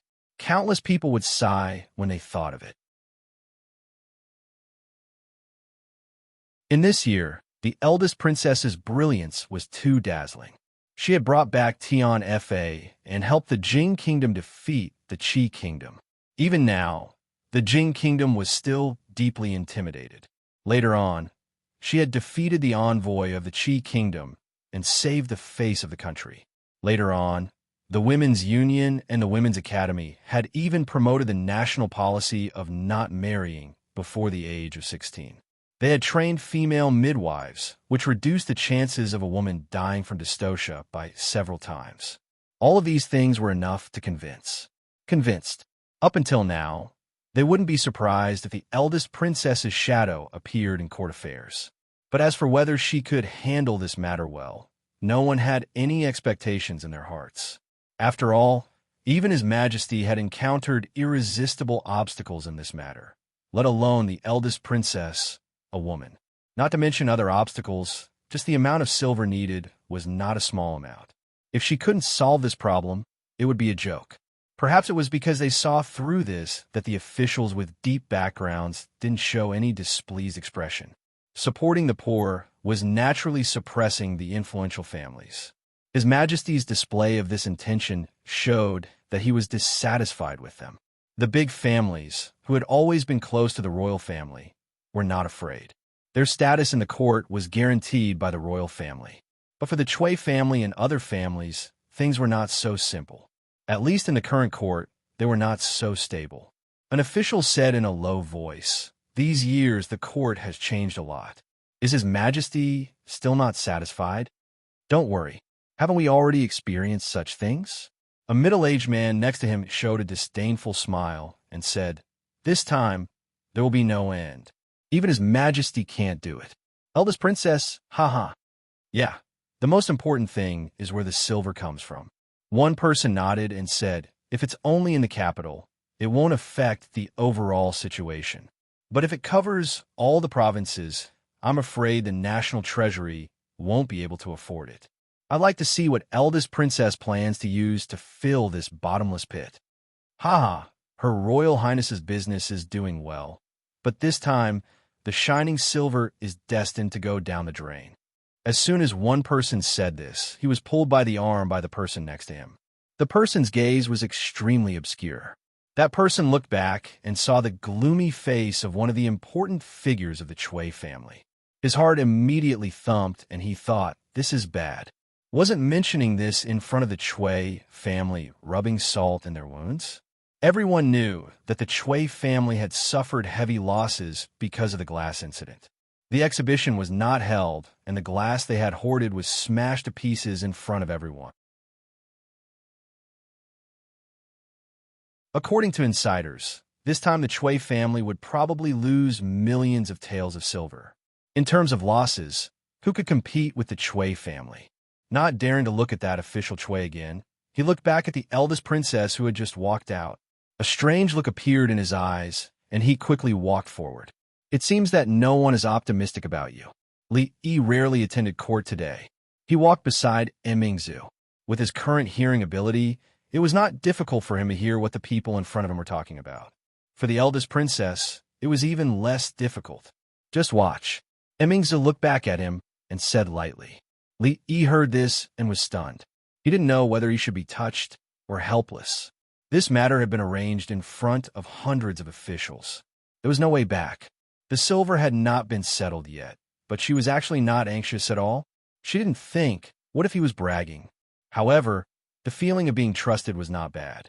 Li looked back at her and comforted her. Don't worry. If you don't have money, you can cheat some more. What did you say? Emingzu looked back at him. I said if you don't have money, you can earn some more. Li Yi looked at her and said with a smile, you also know that I am very good at making money. This little money is just for sprinkling water. There seemed to be someone waiting in front. When he saw the two coming, he bowed slightly and said, Your Highness. Then he looked at Li Yi and nodded slightly. Li also smiled back. The head of the Wang family was an old friend who had friendly cooperation with him. Emingzu looked at him and asked, May I know what's the matter, official Wang? The relationship between the Wang family and the royal family had always been close. Although she was a princess, she would not be too arrogant in front of the head of the Wang family. Your Highness wants to build the county school. It is a good thing for the country and the people. The Wang family is willing to donate 100,000 taels of silver to contribute to this matter. 100,000 taels of silver was not a small amount. When Li Yi gave it to Mississippi Liu, he hesitated for a moment. The Wang family actually took it out so easily. They were indeed the wealthiest family in the Jing Kingdom.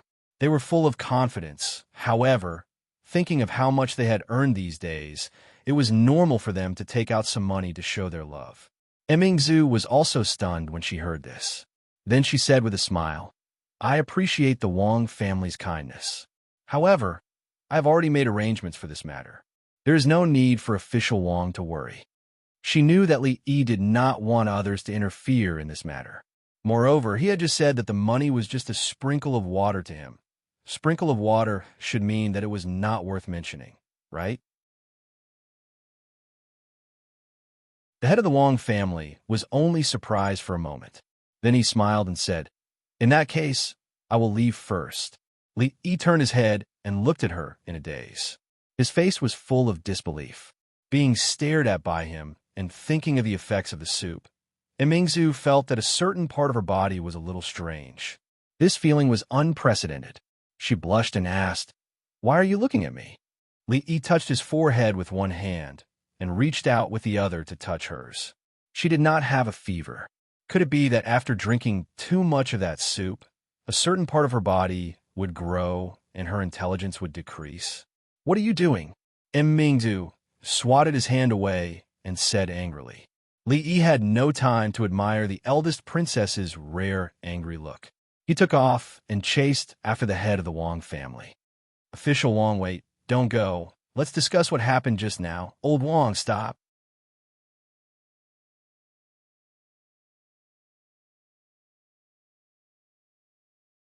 Chapter 762.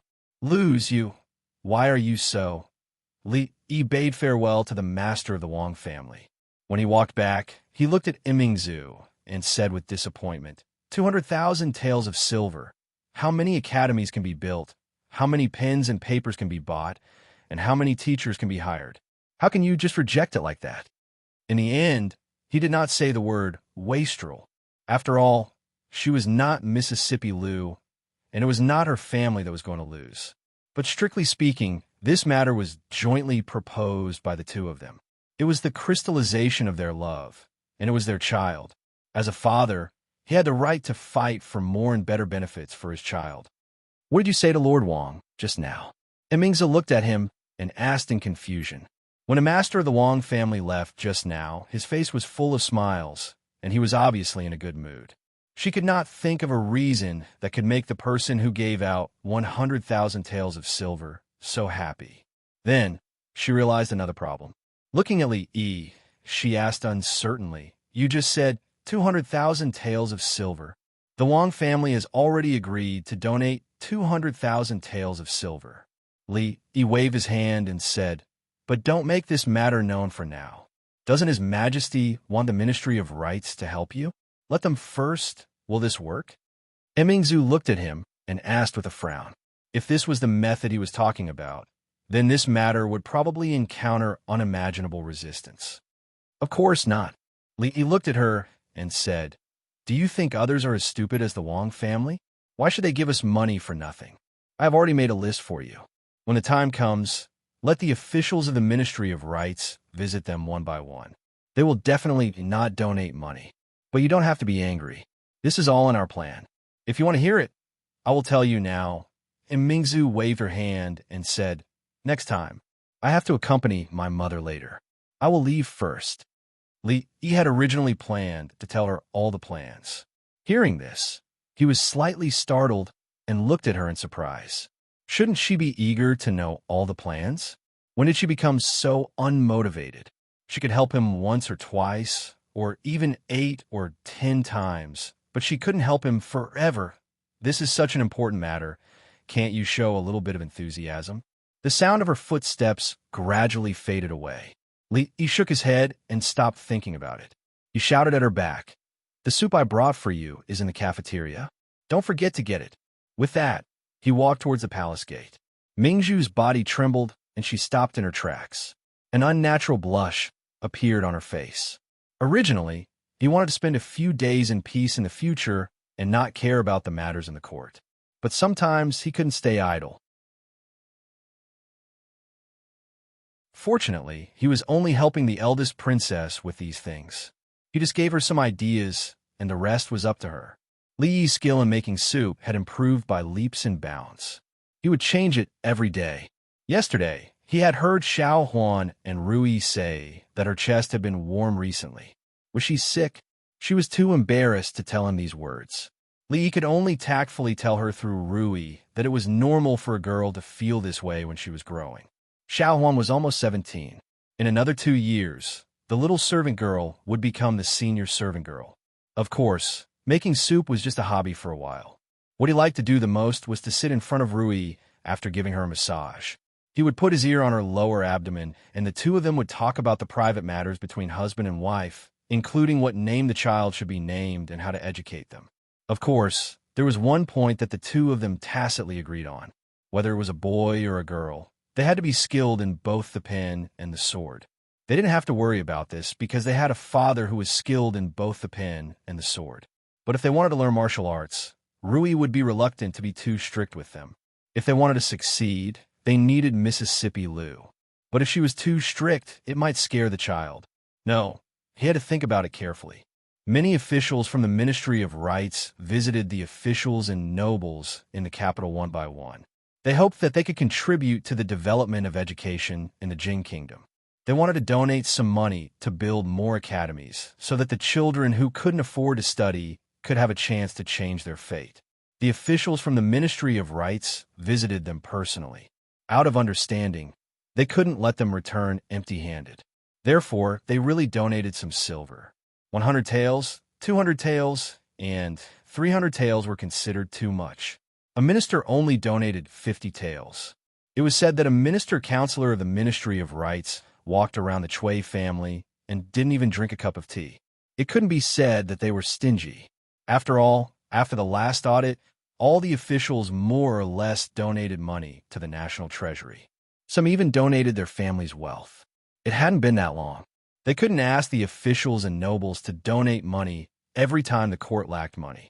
After all, this wasn't a long-term plan. Even if they didn't donate money, they had a valid reason that everyone could understand. Moreover, the emperor supported the poor. It was a terrible idea to ask the people from the Ministry of Rights to go to the rich families or the families of the officials related to them to raise money. Even if they had money, they wouldn't donate it. Her Royal Highness was only a woman after all. They thought she would have some brilliant plan, but according to the current situation, this matter was nothing more than a joke in the end. Even the Ministry of Rights had advised the emperor that they didn't want to participate in this matter anymore. Not only were they unpopular, they couldn't raise money, so it would be futile. They were usually very busy with work and didn't need to waste time on these things. Tang Shichen sat on the stone bench and held a cup of hot tea in his hand. He slowly said, "Although the eldest princess is powerful, she is still a woman. How can she easily solve something that even the emperor can't do?" Now, his treatment here had changed from herbal tea to hot tea. This was a great improvement for him. Although the woman across from him still didn't want to talk to him, and it was almost all him talking alone, after the court session, being able to sit here and talk for a while, even if it was just talking to himself, talking about some things in the court or old events, even if he didn't get any response, it was enough to calm his heart. Tsang Zumo's eyelashes fluttered, and she suddenly said, "Her Royal Highness is an extraordinary woman. Maybe she really has a way." Her tone inevitably had a different meaning. Even if Her Royal Highness had no way, there would be someone who would help her find a way and help her solve all the problems properly and perfectly. There was no doubt about this, because he was always like that. Ahem, ahem. The sudden voice startled Tsang Shichen, and he almost choked on the tea in his mouth. He raised his head in disbelief. This was the first time she had taken the initiative to talk to him for so many days. He wiped the corner of his mouth with his sleeve. After coming back to his senses, he hurriedly said, "Yes, yes, Her Royal Highness has created many miracles. Maybe this time, everyone will be impressed. In 3 days, she raised 2,000 taels." Emperor Jing rubbed his eyebrows and looked down. He said, "The Ministry of Rites is quite dissatisfied with this. They think this is too absurd. Emingzu, what do you think?" The slender figure standing below thought for a moment and said, "In that case, there is no need to trouble the Ministry of Rites anymore. Father, rest assured, I will think of a way." A curious expression appeared on Emperor Jing's face. Even with the Wang family's 200,000 taels, it is far from enough. What do you think? Tell me. And Mingzi looked up at him and said softly, "Didn't so?" Emperor Jing was stunned for a moment before he seemed to understand something. He waved his hand and said, "Father knows. You can go now." Seeing Mingzi walk out of the door, Emperor Jing sighed and leaned back in his chair. He sighed and said, "I am old. It seems that I am really old." Chanda came out and asked, "Do you want me to bring him here?" "There is no need." Emperor Jing waved his hand and said, "I don't care what method he uses to get so much money. Anyway, I don't have to worry about it. If things are not done well, be careful of his butt." Emperor Jing looked at the sky and said, "It is not early. It is not easy to rest early. Today, go to Concubine Yan's place." Changda nodded and a smile appeared on his old face. His Majesty had not rested so early for a long time. If that boy took the initiative, many political affairs would not need His Majesty to worry about. Unfortunately, Chang just suddenly looked in the direction of the eldest princess's departure and thought.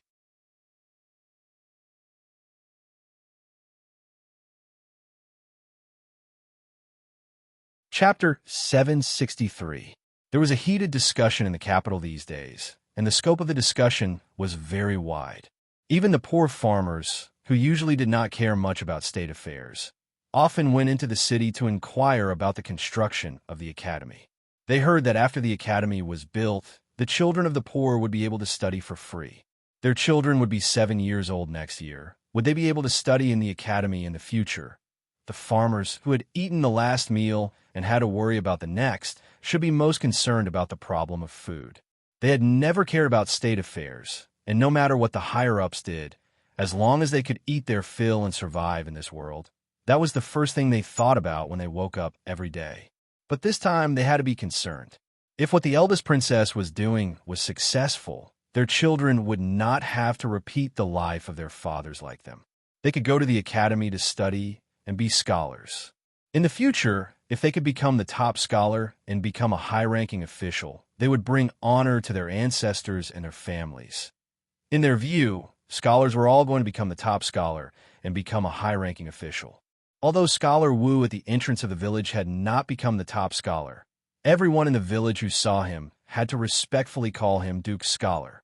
In short, no matter what status they had in the past, as long as they studied, everything would be different. This was a joyous occasion. Her Royal Highness had done something good for them again. First, she had summoned her own daughter and allowed her entire family to have a full meal. Now, she had even allowed their sons to study. They did not know how many things the current emperor had done for them, but Her Royal Highness was really speaking up for these poor commoners. Building an academy required money, and Her Royal Highness ran around to raise money for them. However, those rich officials did not seem to be willing, and it seemed that the matter of building an academy could not be carried out. This was the situation that they learned after entering the city. Their money, isn't it all from the wealth of the people? They really want to do things for the commoners. All of them have become misers. An old farmer held on to his walking stick and kept hitting the ground, his face full of resentment. This is an opportunity for the children. They can't be like us. Someone gritted his teeth and said, they must study. Only after studying can they have a future. One of them shook his head and sighed. They're all cruel and unscrupulous. The one who truly cares about the poor people is still the Princess Royal Highness. A carriage slowly passed by on the street. After all these days, the old man driving the carriage already understood that the wide road was always blocked by traffic. In order to not waste time, they had to take a long detour and take another clear path. Then, he would stop at the entrance of an alley. Sometimes he would stop for a quarter of an hour, and sometimes he would stop for as long as an hour. Fong and the sloppy old man sat on either side of the carriage, thinking about what they had just heard on the street. They lifted the curtain and said to Li, young master, these officials are so stingy that they won't even pay this little bit of money. Li waved his hand and said, don't say that. Other people's money doesn't come from the strong wind, and they don't want to be blown away by the strong wind. It's their freedom to donate or not, and we can't control it. Don't engage in moral coercion. Fong nodded, not fully understanding. Although he didn't know what moral coercion meant, he knew that his silver was picked up from the sand, sent to him by others, and cheated from the Qi kingdom. It seemed that it was not as convenient as the strong wind, and he didn't want to give it to others for free. Li jumped off the carriage and walked into the alley. The sloppy old man habitually threw a milk candy into his mouth and looked in a certain direction. How long is he going to do this? Soon. Fong took a candy from the sloppy old man's hand and murmured. The sloppy old man glanced at him, put the remaining milk candy back into his arms, and asked, soon what? Fong glanced at him and said, soon means soon. These days, when the son-in-law passed by here, the expression on his face was completely different from before. He had carefully observed him for many days and could naturally see some subtle emotions. The sloppy old man seemed to understand something and asked, say, between your family's young miss and the young lady in here, who do you think he likes more? Fong looked at him in surprise. He didn't expect this eccentric old man to be so passionate on the inside, to be interested in this kind of thing. There's no comparison. Fong shook his head and said, the son-in-law likes the young miss because the young miss is the young miss and not someone else. He likes Miss Sung because he likes her. What do you mean? The sloppy old man was stunned for a moment, and after pondering for a while, he still didn't understand. Then, as if he had thought of something, he looked at him with some mockery. Are you talking about yourself? Fong glanced at him. What does that have to do with me? Don't think I don't know that you have a lover in the Jade's courtyard. Why didn't you go look for her today? Fong's face suddenly changed, and he said angrily, you followed me. The sloppy old man looked at him disdainfully. Who doesn't know about your trivial matters? Trivial matters? Fong actually wasn't angry anymore. Looking at you, I'm afraid you've never been liked by anyone before, right? This sentence seemed to touch on the sloppy old man's reverse scale, and he immediately glared at Fong. What? Why don't you go to the Wu Kingdom and ask around? When this old man was young, he could be considered elegant, and many women fell in love with him. If it weren't for the fact that I was obsessed with martial arts. So you never married in your life? Fong looked at him with a smile. The sloppy old man didn't speak and narrowed his eyes at him. If it weren't for the fact that he had been cultivating his mind these days, he would have already smacked him with his palm. However, he couldn't casually smack this guy in front of him, so he didn't care about this. The sloppy old man thought for a while and continued with the previous question, what if your family's second miss is added? Second miss? This question was a bit complicated. Fong was startled and looked up at the sky, feeling that today's sunlight was a bit dazzling. Li Yi sat at the stone table, took a sip of tea, and asked, "The Chui family's ready-made clothing stores are all closed, right?" Zhang Zimo looked up at him and nodded slightly. These days, she had also faintly heard some news that the Chui family had lost a lot of money and mortgaged many stores in the capital, including those ready-made clothing stores, which hadn't been open for a long time. These days, they had also made some adjustments to their strategy. Even if there were more counterfeits, there would be corresponding countermeasures. I heard that the eldest princess encountered some obstacles in building the Silver Academy.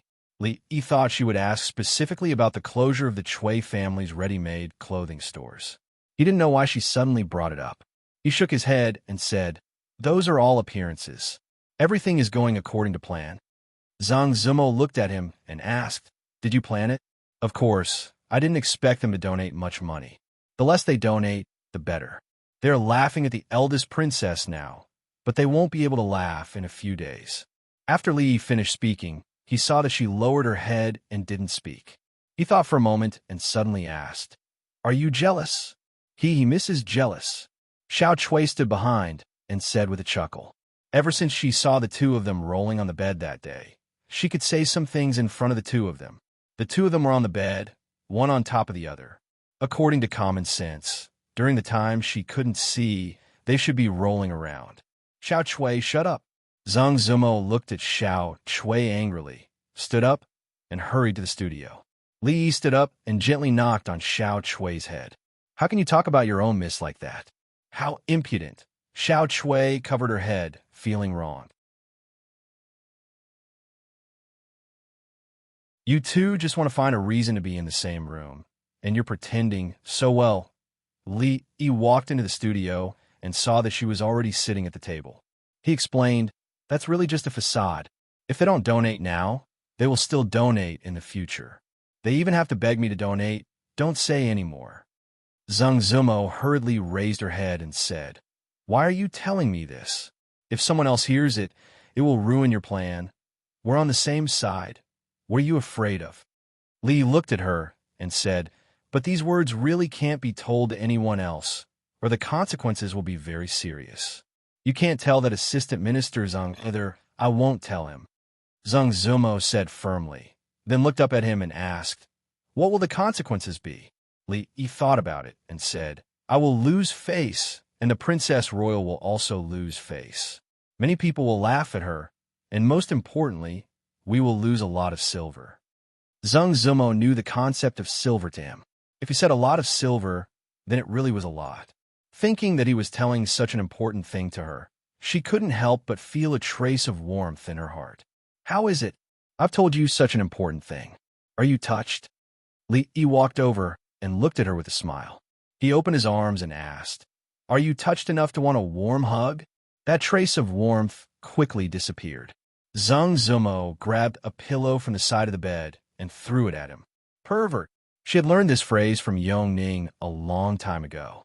Yong Ning said that those who liked to take advantage of girls were all perverts.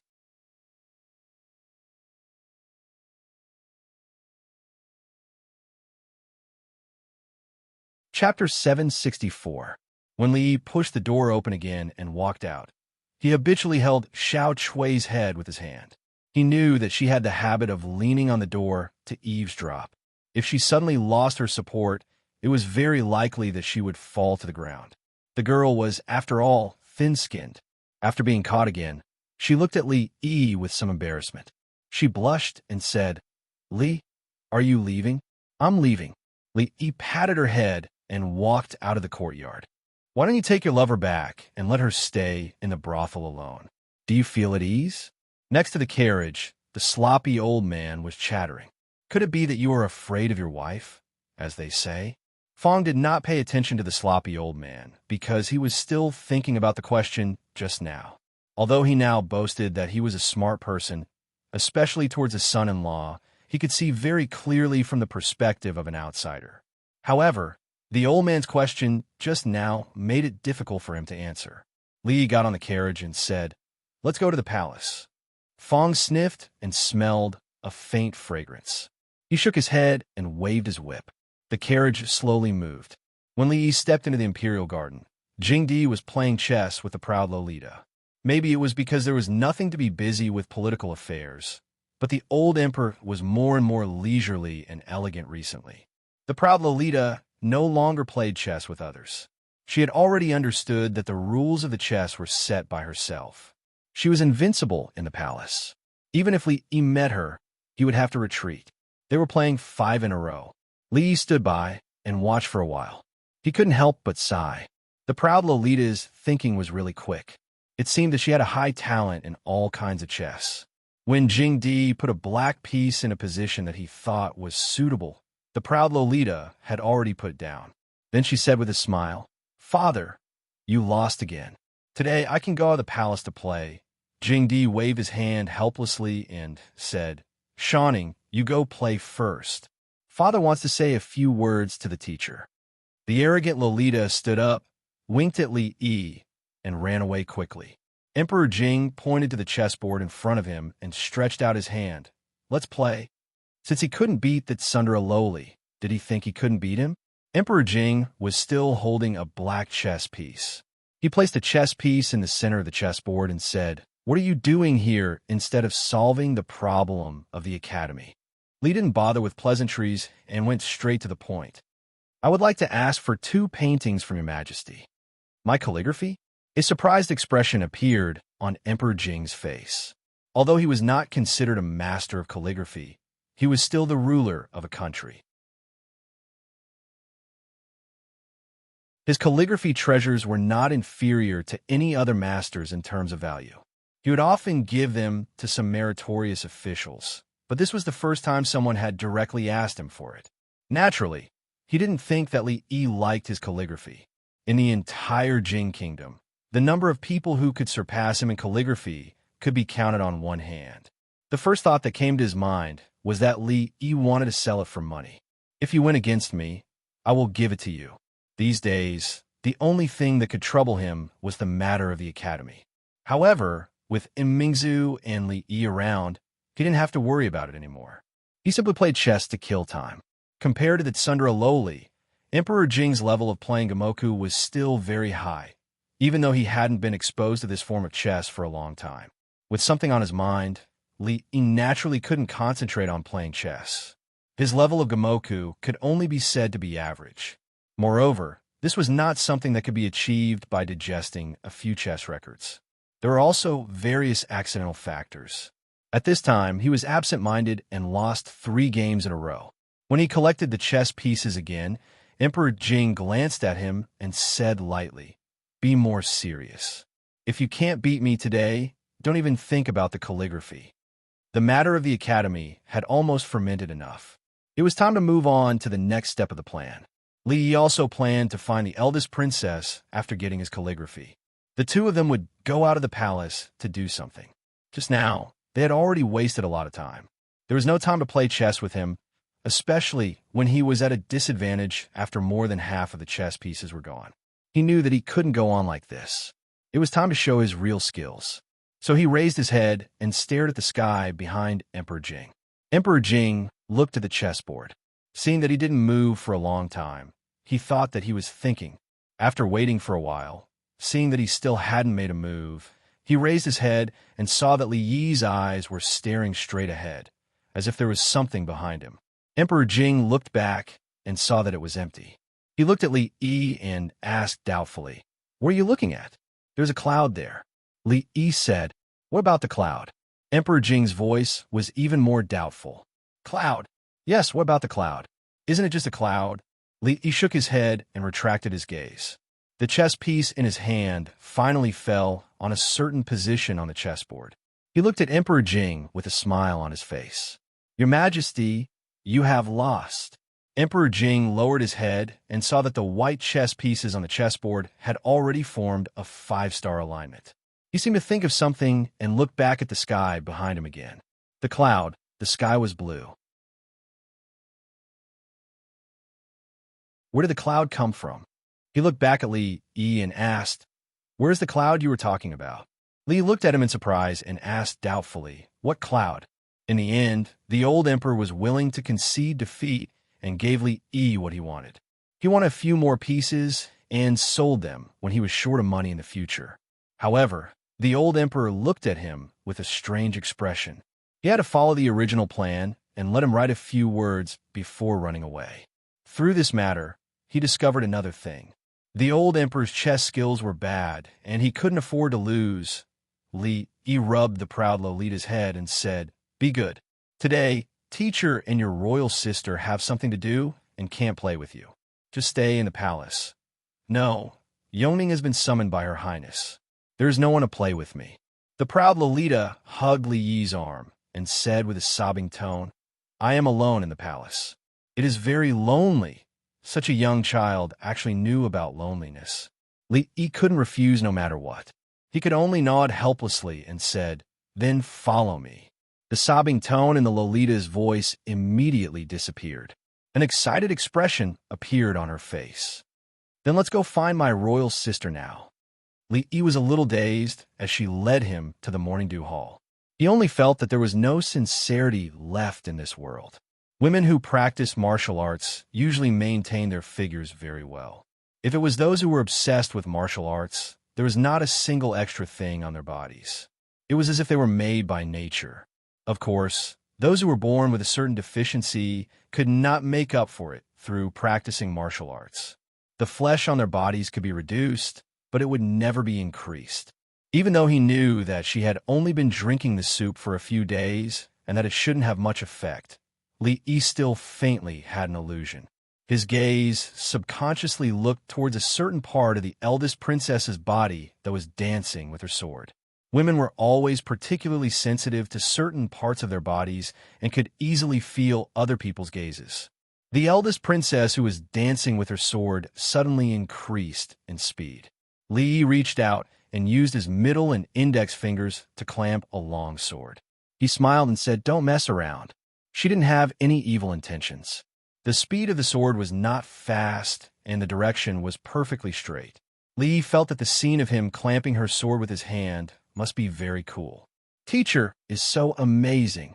The Tsundere Lolita was always so cooperative. Her eyes flashed with little stars, and the look of worship made his vanity a little satisfied. Emingzu put away the long sword and looked at him. She asked, "Where's the thing?" "What thing?" Li Yi was stunned for a moment before he remembered something. He said, "That soup needs to be brewed for a long time. I came out in a hurry today and didn't have time to prepare it. Next time." The Tsundere Lolita shook Li Yi's arm and said in a sweet voice, "Teacher, my royal sister doesn't let me drink the soup you brought for her.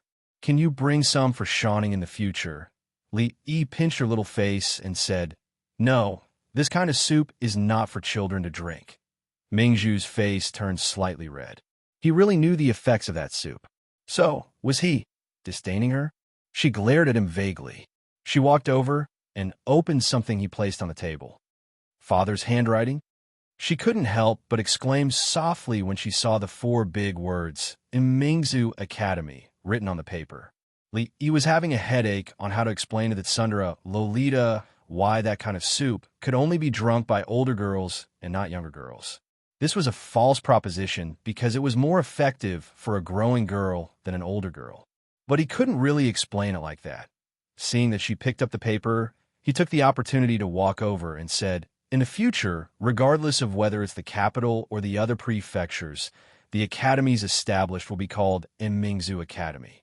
The meaning is that these academies aim to cultivate brilliant talents like Imingzu for the country." The names of the academies were also very particular. It was very appropriate to use Imingzu as a metaphor for talents. It was easy to understand and meaningful. Of course, the reason why Li Yi gave the academy this name was not because of this.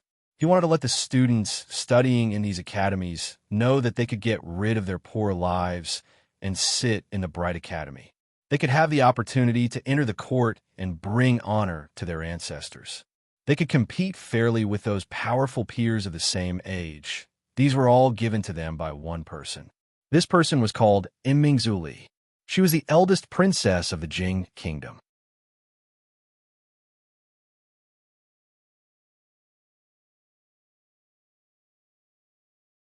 Chapter 765. Emingzu Academy. Emingzu murmured the name. She could not believe that his purpose was as he said. No matter how she looked at it, there seemed to be another meaning behind it. The proud Lolita no longer asked Li Yi why she could not drink her royal sister's soup. She tugged at Li Yi's sleeve and said with a blush, "Sir, build a few shining academies too. The Ice Condensation Academy is fine too." After thinking for a while, she felt that she could not forget Yongning. She raised her head again and said, "And Yongning Academy. How about it? It sounds nice too." She felt that although her name was not as nice as her royal sister's, it was much nicer than Chongyang's.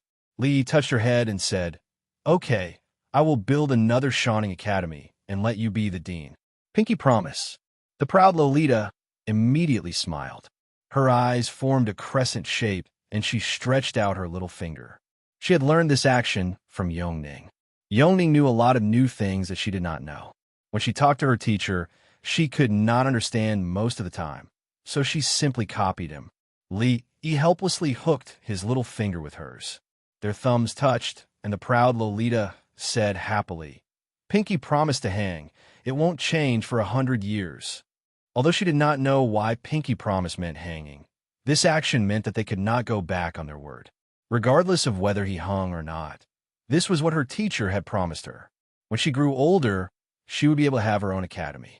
She would be the dean, and she would be a little more powerful than Li Han. This would prevent him from showing off in front of her all day long. And Mingzhen knew that his words had always been powerful. Since he had promised Shining, there would definitely be a Shining Academy in the future. Perhaps by that time, Shining would have already forgotten about this matter. Seeing that they had completed this childish alliance, Mingzhen looked at Li Yi and asked calmly, "The Ministry of Rites has made it clear that they will no longer be involved in this matter. We don't even have anyone we can use now. How are we going to get so much money?" She knew that she had encountered great obstacles in raising the money. Whether it was the imperial court or the common people, they were all discussing this matter. Almost no one thought that she could succeed. Everyone was waiting to see her make a fool of herself. Of course, it would be a lie to say that she didn't care about this.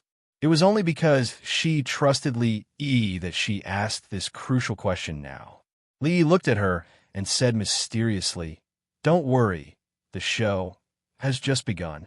He put away the things he won from the old emperor and explained, "Change your clothes first. We'll leave immediately. We'll talk later." The proud Lolita brandished her sword at the side.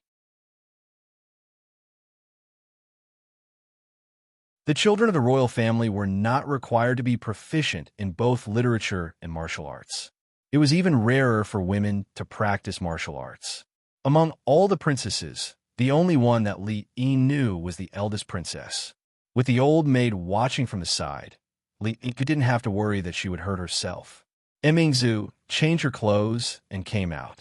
When the proud Lolita came out, Li Yi told her about the plan in detail. Mingzhu looked at him and asked, "From the beginning, you knew that the officials from the Ministry of Rites would hit a wall. You also expected that they would withdraw on their own accord. Is this all part of your plan?" Li Yi nodded. "After all, the Ministry of Rites doesn't belong to us. With them around, we can't do whatever we want. If they leak information, it will have some impact. Moreover, how can we let them take the credit for nothing?" Mingzhu sorted out the entire process and connected all the things that he had done in the past few days. She couldn't help but think of the mysterious light she saw in his eyes that day. She looked at him and said seriously, "You're so bad." Li Xian stood behind the two of them and looked at Li Yi with wide eyes. He asked in disbelief, "What did you do to Mingzhu?" Li Xian looked at the two of them suspiciously for a long time before suppressing the unrealistic thought in his mind.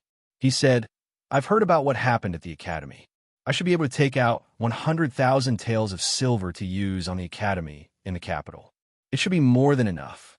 As for the rest, we can slowly think of a way. If it was only the capital city, it wouldn't be a problem. But the problem was that the scale of the project this time was so large that it covered the entire Jing kingdom.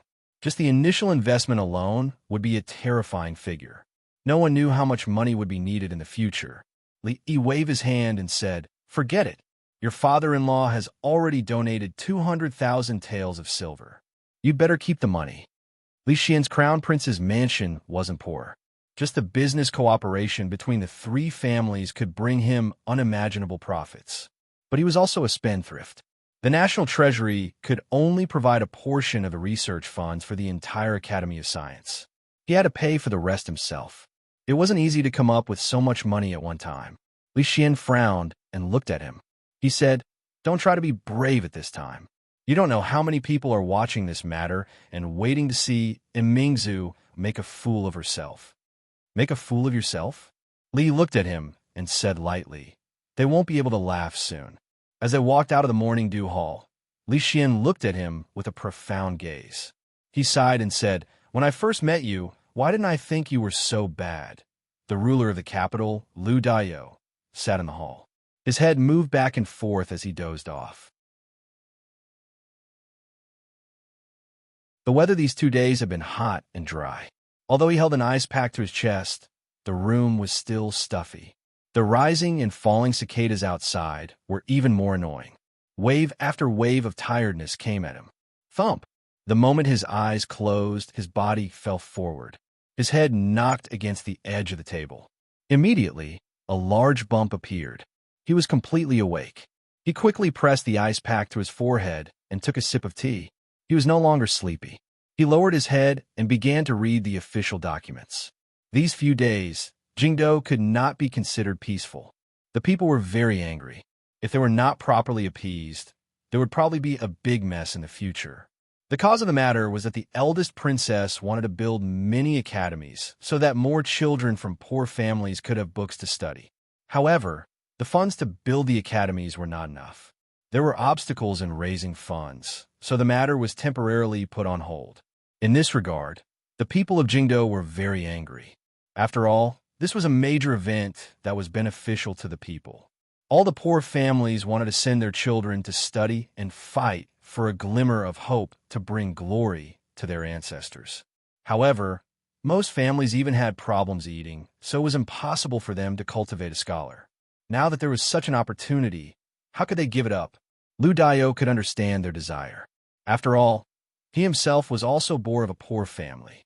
His father had sold everything he had to give him the opportunity to study and take the imperial examination. When he became successful and wanted to be filial, his father, who had worked hard all his life, passed away and did not enjoy even a day of happiness with him. This had always been a regret in his heart. Regarding this matter, in his heart, he was also very supportive of the eldest princess. However, there did not seem to be many people in the court who thought the same as him. When he read the official documents and felt sleepy again, a yamen runner came to report that the eldest princess and the Marquis of Chong in county had arrived. County Magistrate Lu's sleepiness was swept away at this moment. He hurriedly stood up, tidied up his official uniform, came to the back hall of the county government, stepped into the room, and cupped one hand in the other before his chest to the two people sitting above. "Greetings to the eldest princess and Marquis Li."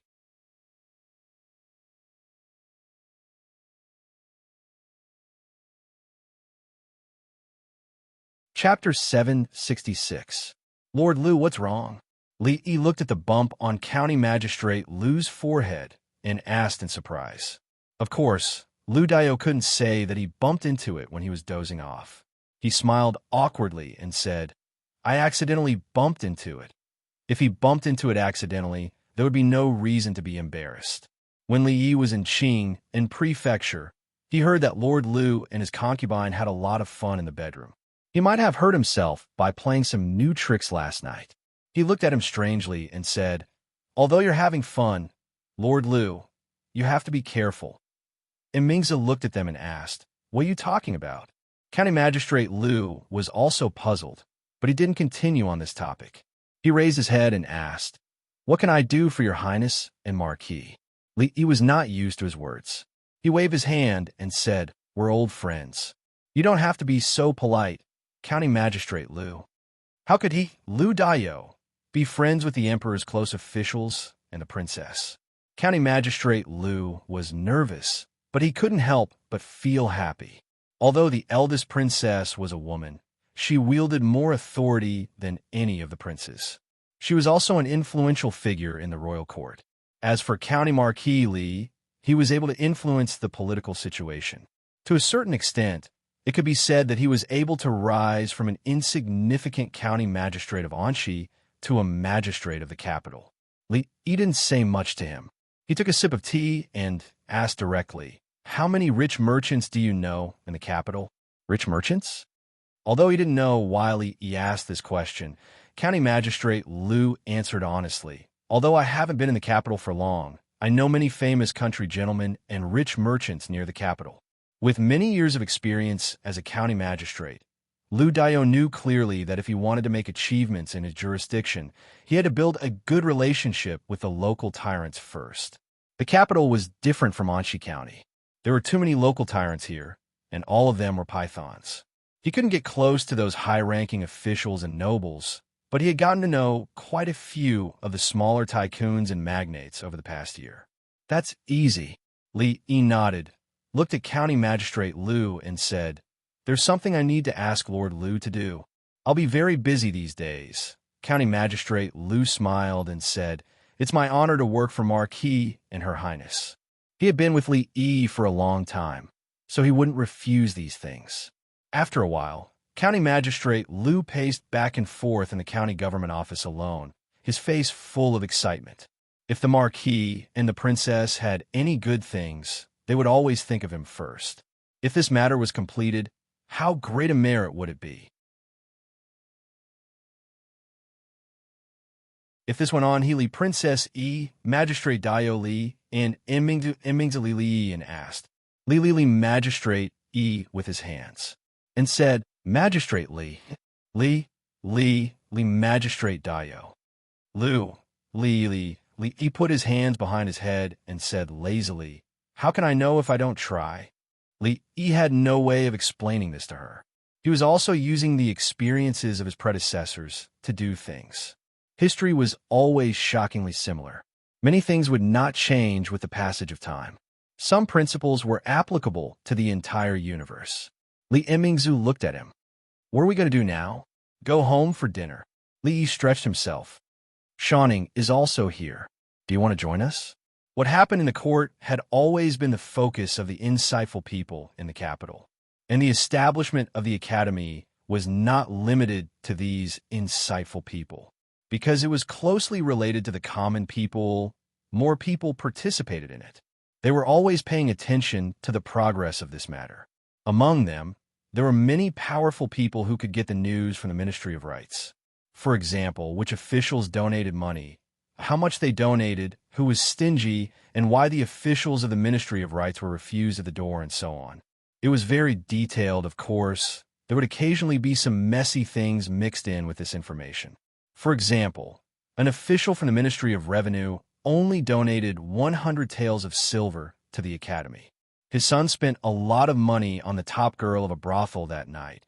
Another deputy director of the Ministry of Works who donated 50 taels of silver married a concubine the day before yesterday. He held a banquet at home. It was said that the food and wine ordered from Drunken Moon restaurant cost 100 taels of silver per table. Even if he only ordered 20 tables, it would still cost more than 1,000 taels of silver. Not to mention the fact that his concubine was a famous courtesan in the capital. The amount of money used to redeem her was clearly marked. The strings of numbers were written there, causing many people to suck in a breath of cold air when they saw it. Another example was a stingy official who refused the people of the Ministry of Rights outside the door. He spent thousands of taels of silver to buy a precious painting and took turns to invite friends to admire it. Thus, people discovered some things. There was money for prostitution, money for taking concubines, money for buying paintings, money for treating people to meals, but no money for donating money to the academy. In this day and age, there was no such thing as moral blackmail. Some people only felt that these officials were a bit rich and heartless. However, they did not violate the law, so others did not have the right to criticize them. However, this kind of knowledgeable people was, after all, a minority. In this world, Most people were ordinary people who had not been educated and only had a shallow sense of right and wrong. Rich people only cared about their own pleasures and did not care about the lives of the common people. Officials who did not make decisions for the people deserved to be scolded. Of course, they did not dare to scold them openly. No one knew how much spittle they secretly spat at those rich and powerful families. In a private room of a tea house in the capital, an elegant middle-aged man looked at the man opposite him and said with a smile, "Sir Wu, that concubine of yours is famous in the capital for her skills in bed. Can your body withstand it?" Sir Wei does not need to worry about this matter. The man who was drinking tea glanced at him and said, "Your son is willing to spend 1,000 taels of gold for a prostitute." This kind of demeanor is probably comparable to that of Sir Wei in the past. The elegant middle-aged man waved his hand and said, "I have already taught that unfilial son a lesson. 1,000 taels of silver is a pity. Add another 2,000 taels, and you can buy that mountain-dwelling painting of Yin Gong. Don't you think so, Sir Qi?" A man next to him glanced at him and said lightly, "You don't have to be cynical. I am willing to spend 3,000 taels of silver to buy a painting than to donate 30 taels of silver to them. There is no law in the Jing Kingdom that states that I must donate." The elegant middle-aged man sighed and said, "But the people outside don't think so." Because of these things, the reputation of the people present was somewhat affected. As officials, they cherished their reputation very much. They gathered today because of the events that happened in the past 2 days. Just a bunch of stupid people." Sir Wu snorted and said, "When this matter is over, no one will talk about it anymore. I want to see how long she can hold on without money." Even on such an occasion, he still did not dare to call her name directly. She is still a woman, after all. She is going against all the aristocratic families. Even His Majesty, let's just wait and see. It should be soon. If she can't raise the money, this matter can only be put aside. Let's see how she will explain to His Majesty and the officials. Laughter could be heard from the crowd, and the slightly tense atmosphere finally relaxed. "Tell you, Master." A street away from the tea house, County Magistrate Liu looked at the inquiring servant and said with a smile, "Tell him that the capital magistrate Liu Daiyou has come to visit."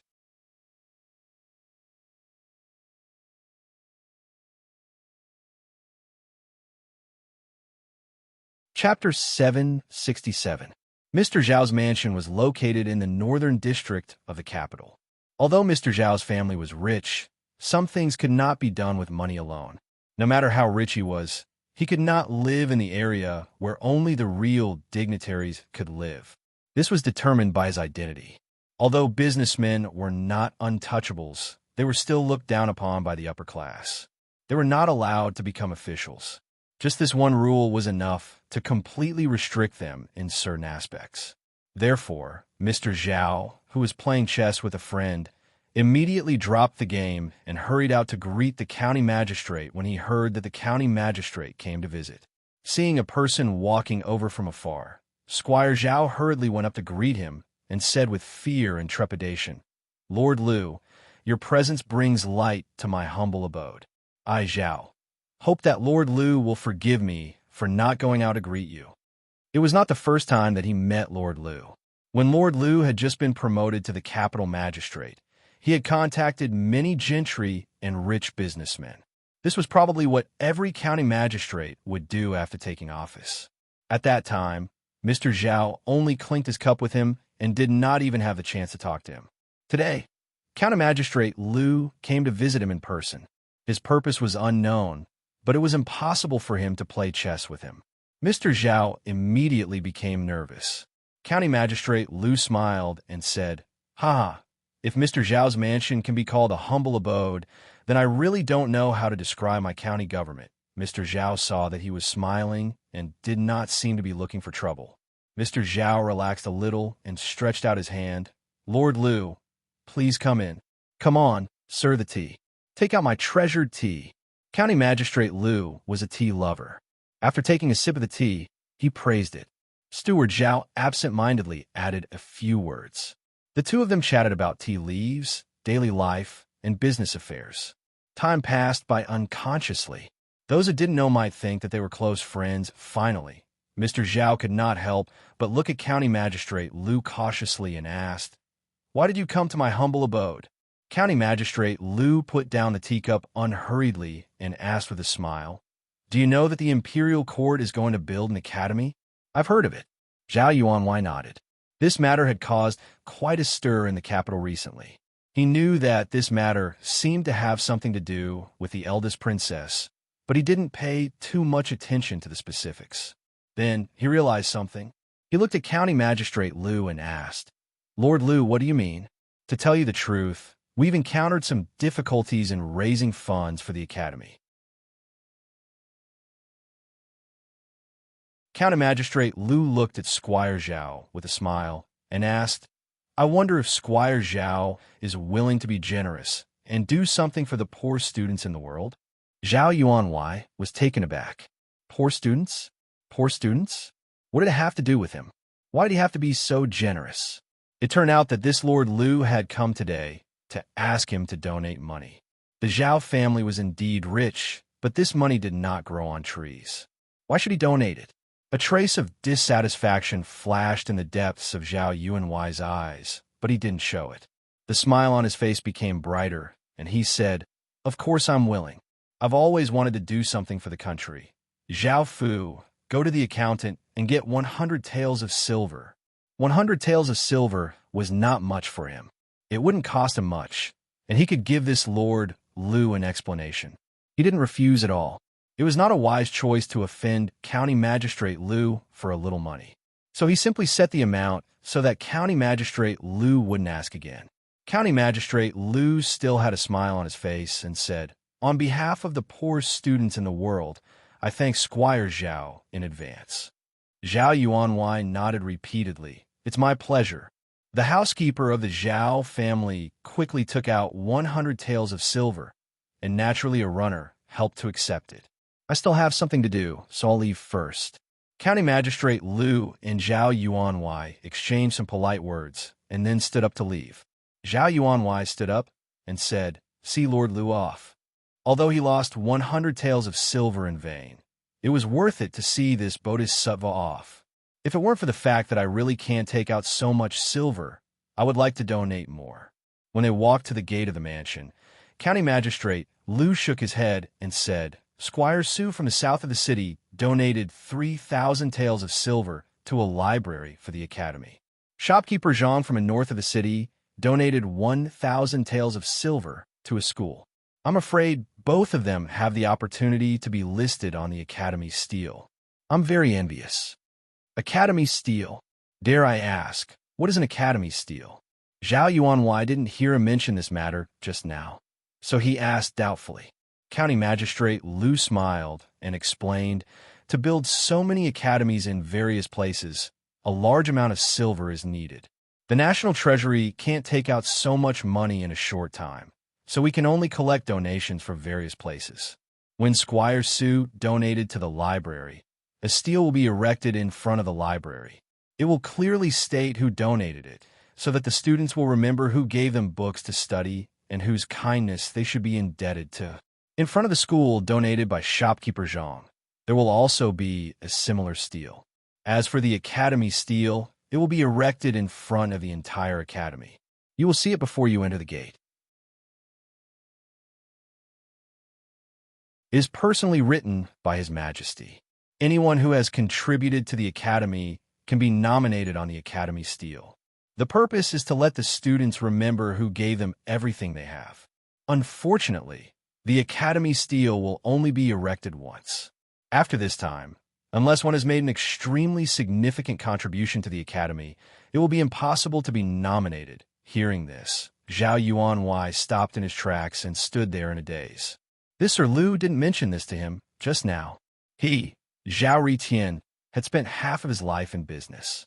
It was fine if people looked down on him, but he didn't want his children and grandchildren to be like this.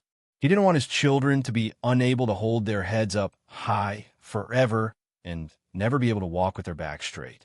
Therefore, he didn't mind spending a lot of money to hire the best teachers for his son, buying the best paper and pens.